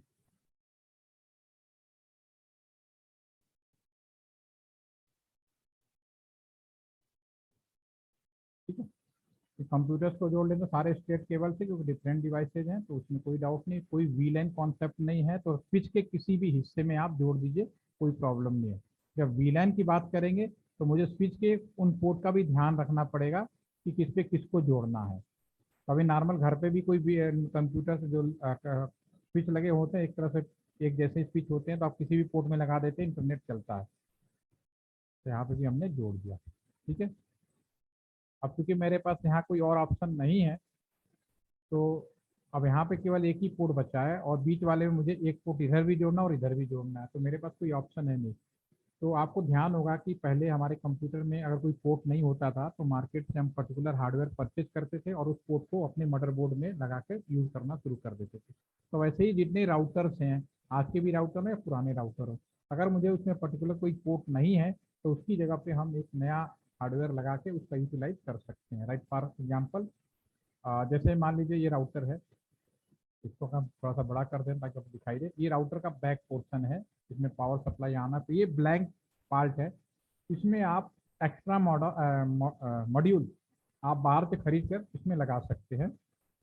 ये मॉड्यूल्स के नाम दिए गए हैं, इन मॉड्यूल को आपको याद करने की जरूरत नहीं, जस्ट आप क्लिक करेंगे हर एक मॉड्यूल के आगे NM का मतलब न्यू मॉड्यूल, और यहाँ पे इनका डिजाइनिंग यहाँ दिखेगी, ये क्या चीज़ है यहाँ पे यहाँ लिखा हुआ मिल जाएगा, ठीक है। इसमें आपको जाने की जरूरत नहीं है, सिंपली आपको इंटरनेट कम्युनिकेशन के लिए जोड़ना है। तो यहाँ 2 फास्ट इथरनेट पोर्ट है, ऑलरेडी एक आपने 0/1 यूज कर चुके हैं, 0/0 है, लेकिन दूसरे साइड में जो बीच वाला है उसमें 3 चाहिए, तो उसमें नहीं है, इसलिए मैं एक्स्ट्रा पोर्ट लगा रहा हूँ। और कम्युनिकेशन का एक कॉन्सेप्ट और भी है, हम जब स्टार्ट करते हैं और एंड करते हैं, उन दोनों का, जहाँ से स्टार्टिंग हुई और इन दोनों का स्टार्टिंग बिल्कुल कम्युनिकेशन पोर्ट एक जैसा होना चाहिए। बीच में चाहे मैं कितना भी टावर यूज कर लूँ, कितना भी फाइबर लगा लूँ, कोई फर्क नहीं पड़ता। लेकिन जहाँ स्टार्टिंग हमने जिस मैनर में शुरू किया था, अगर मैंने शुरू किया है फास्ट इथरनेट में, तो लास्ट में यही कोशिश होनी चाहिए कि फाइनल जो इसका डेस्टिनेशन हो फास्ट इथरनेट में ही हो, ठीक है ना। अगर मैंने शुरू में फाइबर से कनेक्टर शुरू किया, तो लास्ट कनेक्टर मेरा फाइबर का हो, बीच में आप कितना भी कन्वर्ट कर दें, ठीक है। तो ये चीज़ थोड़ा सा कम्युनिकेशन में जो प्रैक्टिकल अप्रोच है उसमें ध्यान रखना पड़ता है। अगर मैंने यहाँ कहने मतलब जो यहाँ है वही दूसरे एंड पे यहाँ, बीच में क्या कर रहे हैं कोई फर्क नहीं पड़ता, टावर लाए, सैटेलाइट से लाए, क्या लाए, कोई फर्क नहीं पड़ता। लेकिन तो अगर आपका मीडिया का जो पहला हिस्सा जिससे आपने शुरू किया था, उसी तरह से लास्ट वाला जो डेस्टिनेशन वाला जो पोर्ट होगा सेम होना चाहिए। ये अगर आपको कम्युनिकेशन है बिल्कुल प्रॉपर तरीके से यूज करना चाहते हैं, ठीक है। तो यहाँ पे खाली जगह मैं लगा सकता हूँ, और यहाँ पे बहुत सारे फास्ट इथरनेट भी हैं। हाँ, एक इंसान की खासियत है, ये मैं प्रैक्टिकल अप्रोच बता रहा हूँ। इंसान बहुत होशियार होता है, वो क्या करता है, अच्छा पैसे से लगाना, खरीदा नहीं था लेकिन खरीदना पड़ा, वो कहता है, वो ये सोचता है कि कम पैसे में ना उससे बढ़िया मिल जाए। तो अगर मैं फास्ट इथरनेट लगाता, तो फास्ट इथरनेट अभी भी जो राउटर में लगा है और इसके अंदर जो भी हम लगाएंगे, उसमें 100 Mbps का नॉर्मल इंटरनेट स्पीड मिलेगा अभी तक जो केबल अवेलेबल है। जो नए वाले की बात नहीं कर रहा हूँ, कैट 6 कैट 7 में भी है, उसमें थोड़ा सा स्पीड ज़्यादा हो जाती है, उसका भी मैं एक बार देख लूँगा, अगर टाइम मिलेगा तो भी मैं आपको एक्सप्लेन कर दूंगा। तो अभी इंसान की खासियत यह है कि कम पैसे में अगर उससे ज़्यादा अच्छी चीज़ मिल रही है, मोर रिलायबल मिले, तो मैं वो क्यों ना लगाऊं। तो वो क्या करता है, यहाँ पे सीरियल पोर्ट लगाएगा, यहाँ पे आप देखेंगे सीरियल पोर्ट। आप फास्ट इथरनेट लगाए कोई प्रॉब्लम नहीं है, ठीक है, बस पैसे की बात है। लेकिन प्रैक्टिकल अप्रोच हम लोग सीरियल पोर्ट लगाते हैं। ये लिखा है 4AS बाई, 4 पोर्ट भी है और 8 पोर्ट है, हमें तो केवल एक ही एक्स्ट्रा पोर्ट चाहिए। जैसे क्लिक करेंगे तो 4 पोर्ट आ गया और इसको मुझे यहाँ पे लगाना है, तो इससे पहले पावर सप्लाई बंद करें और इसको उठा के फिर यहाँ लगाएंगे और ऑन कर देंगे। तो अब हमारे पास अगर ये माउस ले जाएंगे तो इसके अंदर हम देख पाएंगे कि यहाँ पे अब पहले केवल फास्ट इथरनेट 0/0 था, अब मेरे पास 4 सीरियल पोर्ट है। सीरियल पोर्ट की एक खासियत और है। क्या खासियत है? जैसे हमारा लैपटॉप और कंप्यूटर है, अगर हम लोग यूज नहीं करते हैं या मोबाइल फ़ोन है, थोड़ी देर में स्लीप मोड में चला जाता है। तो मैंने आपको पहले ही बताया कि राउटर एक ऐसा डिवाइस है जो अगर काम नहीं भी होता है तो हेलो पैकेट भेजता रहता है। लेकिन हमारा ये अगर आपने इसमें सीरियल पोर्ट लगा दिया तो सीरियल पोर्ट क्या करता है, एक सेंसेबल टाइप का होता है, वो इस बात को भी सेंस कर लेता है कि ये एक ही चीज़ बार बार भेज रहा है, तो अपने आप वो स्लीप मोड में चला जाता है। तो ये हमारे लिए भी एडवांटेज का काम है, करता है ये। ठीक है, तो मैं यहाँ पे और जैसा स्टार्ट होना चाहिए उसे बीच में भी होना चाहिए, लास्ट में भी होना चाहिए। तो अगेन आई रिपीट, दूसरे वाले को भी सेम हम, अगर एक होता तो मैं एक लगा देता, मुझे एक दिख नहीं रहा, सब 4 मिनिमम दिख रहे हैं। पावर बंद किया, 4 वाला उठाया, लगाया, पावर ऑन कर दिया। लास्ट वाले ने पावर बंद किया, आया, ने लगाया, पावर ऑन कर दिया। राइट, ठीक है। अब इसके लिए सीरियल केबल यूज करना पड़ेगा। सीरियल केबल का मतलब केबल वही होता है, कनेक्टर का डिफरेंस होता है। ठीक है, तो इसमें आप नीचे की तरफ जाएंगे और ये मूव करेंगे तो यहाँ लिख के आ जाएगा ये वाला, एक सीरियल डीसी लिखा है, एक सीरियल डीटी लिखा है। तो सीरियल केबल ही है, लाइन जो आपका नॉर्मल केबल उसके समान ही। सी का मतलब होता है कम्युनिकेशन इक्विपमेंट और आपका दूसरा है आपका टर्मिनल इक्विपमेंट। तो कम्युनिकेशन इक्विपमेंट का मतलब है अगर राउटर से राउटर के बीच में कम्युनिकेट करें तो दोनों कम्युनिकेशन इक्विपमेंट हो गए, तो मुझे ये यूज़ करना है। अगर राउटर से मुझे अगर ये जोड़ना होता टैबलेट, लैपटॉप या कंप्यूटर, तो मुझे टर्मिनल इक्विपमेंट, मतलब टर्मिनल लगा रहे हैं, सीधा सा मतलब है। केवल एक ही है, थोड़ा सा वो जो पोर्ट होते हैं उनके ऊपर कॉन्सेप्ट थोड़ा चेंज किया हुआ, इस वजह से नाम चेंज किया है। तो अभी मुझे फिलहाल डीसी यूज करना है। आप सीरियल पोर्ट 1/0 इधर यूज कर रहे हैं, इधर भी 1/0 यूज कर लेते हैं। दूसरे साइड में हम 1/1, इधर हमने 1 यूज कर लिया। अब आपके समय नेटवर्क पूछे कितने लाइन हो गए, तो 1 2 3 4 5 नेटवर्क हो गए, इसमें कोई डाउट ही नहीं है। ठीक है, तो इसके हिसाब से इनकी आईपी एड्रेस हम प्लान कर सकते हैं। पहले मैं इसको सेव कर लूँ।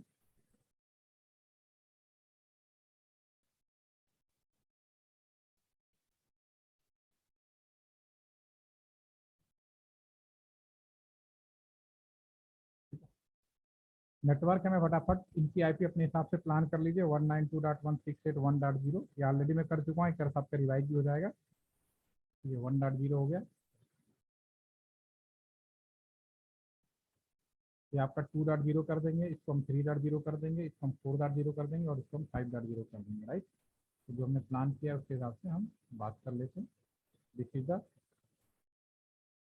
2.0, this is the 3.0, this is the 4.0 and this is the 5.0। ठीक है, इसके हिसाब से हम आईपी यहाँ पे दे देते हैं। आईपी देना भी आपके लिए आसान है आज की डेट में। CLI में जाएंगे, फर्स्ट टाइम कर रहा हूँ, डेफिनेटली पूछ रहा है तो नो लिखना है। इनेबल करेंगे, कॉन्फ़िगरेशन में जाएंगे, INTF से 0/1, यहाँ पे 0/1 पोर्ट है, तो इसके हिसाब से मैं यहाँ पे आईपी दे रहा हूँ। आईपी ऐड सबका आईपी फन वाला ही कर लेता हूँ, 1.1/24 है, तो आपका ये कर देता हूँ आपका 255.255.255.0। पावर सप्लाई ऑन करना है, नो सेट कर दीजिए। जो भी काम करेंगे डू राइट कर देंगे, बाहर आ जाएंगे। अब इसमें आपका एग्जिट करते हुए अब हमारे पास में ये वाला पोर्ट है SC 1/0, तो मुझे उस पोर्ट का आईपी देना है, तो INT SC 1/0 कर देते हैं। सेम आईपी हम डाल देंगे इसमें आपको डालना है 4.0 का नेटवर्क है, तो 4.1 कर देता हूँ मैं। पावर सप्लाई ऑन कर देते हैं, नो सेट। ठीक है ना, जो भी काम करें सेव जरूर करें, डू राइट। तो ये हमारा जो माउस है, अगर इसको ले जाकर देखेंगे तो हमारा इसके दोनों पोर्ट पे आईपी आ गया। लास्ट वाला जो है ये क्लिक करते हैं, CLI मोड में, सेव नो,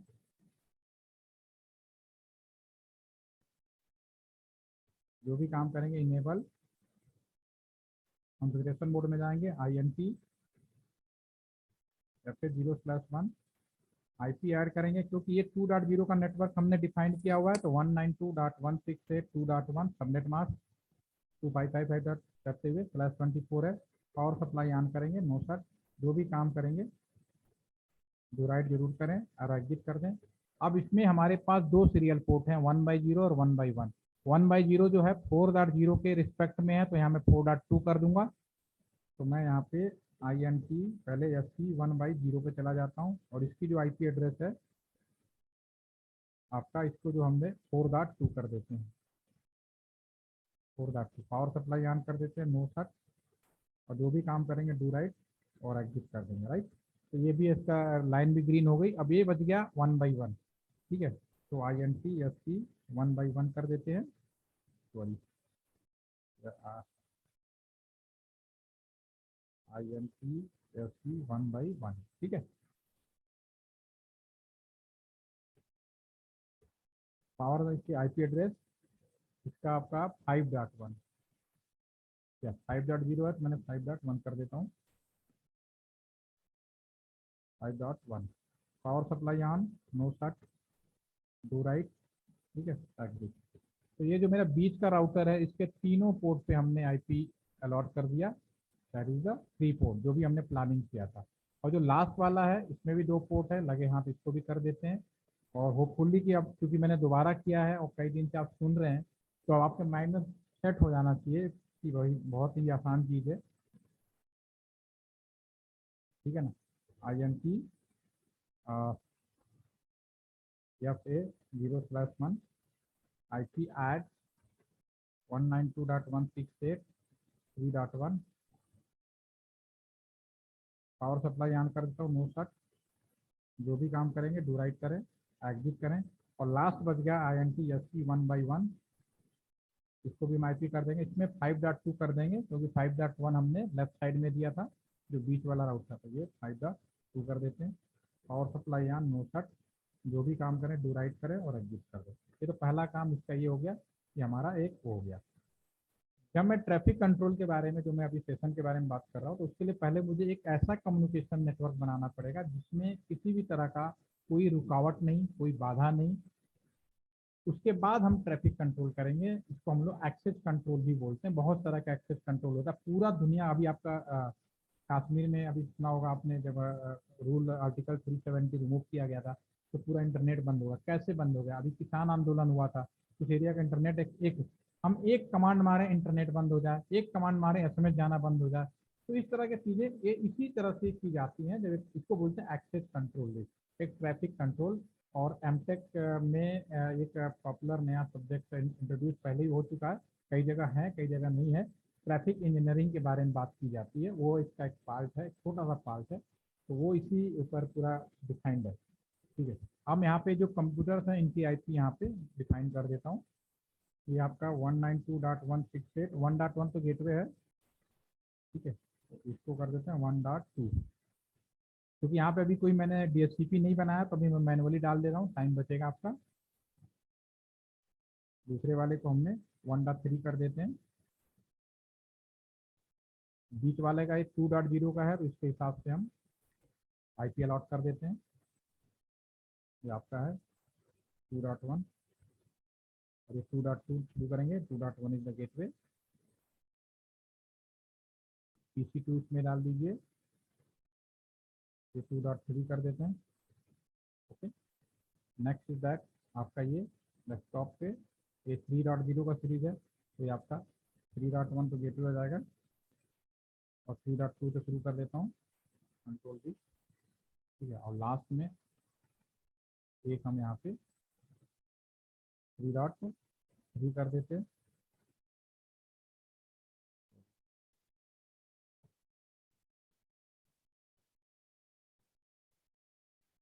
ओके। ये IP हो गया, IP देना हो गया, सारे प्लॉट के IP दे दिए, DHCP नहीं था। अगर एक लास्ट काम रह जाएगा कम्युनिकेशन के लिए, वो ये रह जाएगा कि अगर मुझे अपने यहाँ से यहाँ तक कम्युनिकेशन करेंगे, this is successful, there is no issue. यहाँ से यहाँ यहाँ पे भी करेंगे, तो आपस में तो कोई प्रॉब्लम नहीं, दे आर कम्युनिकेट, क्योंकि इंटरनली लोकल में सेम लैंड में है, तो कोई भी प्रॉब्लम नहीं। लेकिन जब एक लोकेशन से दूसरे लोकेशन पे मैं इंटरनेट करने की कोशिश करूँ, यहाँ से यहाँ भेजने की कोशिश करूँ, तो ये सक्सेसफुल तब होगा जब राउटिंग प्रोटोकॉल होगा, ठीक है। तो इसके लिए मुझे सारे राउटर के अंदर एक राउटिंग प्रोटोकॉल यूज करना पड़ेगा। मैंने दो तरह के राउटिंग प्रोटोकॉल बताए हैं, स्टैटिक और डायनेमिक। तो टाइम बचाने के लिए मैं डायनेमिक यूज कर रहा हूँ ताकि ज़्यादा दिमाग न लगाना पड़े। तो मैं इसको क्लिक करता हूँ और मैं पहले कॉन्फ़िगरेशन मोड में आऊँगा। ये हमेशा याद रखिए जो काम होगा, मैं इस राउटर में लिखूंगा राउटर रिप। राउटर तुम आज़ाद हुए अपने जैसे, क्योंकि ये सेम वर्जन का है तो अपने जैसे लोग हो गए। कौन कौन से नेटवर्क, यहाँ पे जो नेटवर्क है अपना ही सोचना है। 192.168.1.0 दूसरा नेटवर्क है आपका 4.0। जो भी काम करें डू राइट। इस राउटर को आपने फ्रीडम दे दी। सेम चीज हमारे पास में बीच वाला राउटर है, यहाँ पे 3 नेटवर्क हैं 4, 5 एंड 2। तो यहाँ पे भी सेम करेंगे, कॉन्फ़िगरेशन मोड में है तो लिखते हैं राउटर रिप वर्जन 2 नेटवर्क 192.168.2.0 आपका ये 4.0 और एक है आपका 5.0। बीच वाला जो है और जो भी हमने काम किया डिवाइड कर दिया। लास्ट वाला जो है आपका ये इस पे 3 और 5 है तो इसको भी कर देते हैं। अब राउटर रिप वर्जन 2, ठीक है ना, नेटवर्क 192.168.3.0 और आपका 5.0 डू राइट। अब मैंने कहीं अगर कोई गलती नहीं की है तो सारे एक दूसरे से कम्युनिकेट करने चाहिए। इससे मैं यहाँ देख लेता हूँ, चेक करते हैं एक बार कि आप सक्सेसफुल हो गया। थोड़ा टाइम लगेगा, राउटिंग टेबल लेता है तो फटाफट, ये भी थोड़ा टाइम लेगा, फिर उसके बाद हो जाएगा, सक्सेसफुल हो गया। इसका मतलब मैंने कहीं भी कोई आईपी देने में गलती नहीं की है और सारा चीज़ ओके हो रहा है। एक बार आप कम्युनिकेशन करके सारा चेक कर लीजिए। पहली बार में थोड़ा टाइम लेता है, उसके बाद ये प्रॉपर कहीं से भी कहीं भी कम्युनिकेट करेंगे दे आर कम्युनिकेट नाउ। अब एक बार कम्युनिकेशन स्टार्ट हो गया, अब बात होगी ट्रैफिक कंट्रोल की, राइट, ठीक है। तो इसको समझने के लिए मैं कई तरीके से समझा सकता हूँ। तो पहले मैं इसको सेव कर लेता हूँ। आज एक छोटा सा पोर्शन करेंगे, बाकी पोर्शन हम कल जो नेक्स्ट सेशन है उसमें करूँगा। अब इसको समझने के लिए मैं एक फॉर एग्जाम्पल लेता हूँ, ध्यान से सुनिएगा। मान लीजिए आप हैं अनीता मैम, आपकी पोस्टिंग यहाँ पे होगी। जैसे मैं सारे को कोर राउटर कौन होता है, मेन राउटर जो इंडिया के सारे बड़े बड़े लोकेशन पे लगे होते हैं, जो पूरी कंट्री को कंट्रोल कर रहा है। ये कौन सा पीपीटी है, डाटा नहीं, ठीक है ना, ये हाँ मुझे एक कोर राउटर है। आपकी पोस्टिंग इनमें से मान लीजिए कोर राउटर। देखिए बहुत सीधी सी बात है, जो कुछ मैं करूँगा अगर मैं कोर पे करूँगा तो पूरा कंट्री इफेक्ट होगा। अगर मैं इस पे कुछ काम करने की कोशिश करूंगा तो पर्टिकुलर वो आईएसपी के लोग इफेक्टेड होंगे। अगर मैं कस्टमर यानी कैंपस के राउटर पर हूँ तो पूरे कैंपस के लोग केवल इफेक्ट होंगे। काम एक जैसा होगा, जिस राउटर पे करेंगे उस राउटर से कंट्रोल में आने वाले लोग इफेक्ट होंगे, ठीक है। तो मैं इस चीज़ों को थोड़ा आसानी समझने के लिए मैं आपको यहाँ पे मान लेता हूँ अनीता मैम आपकी पोस्टिंग कोर राउटर पे है, मतलब इंटरनेशनल बॉर्डर पे है, इंटरनेशनल गेटवे के ऊपर है, ठीक है ना। और आपकी मॉनिटरिंग की, आप सारे चीज़ों की मॉनिटरिंग कर रहे हो और सारे कंट्रोल को एज पर अकॉर्डिंगली काम कर रहे हो। ये मान लीजिए पाकिस्तान है समझने के लिए, ठीक है। इसे मान लीजिए चाइना है जो आपके पास आसपास कंट्री में, और ये हमारा इंडिया है, ठीक है ना, ये इंडिया है, ठीक है। कम्युनिकेशन हो रहा है, कोई प्रॉब्लम नहीं, कोई भी इशू नहीं।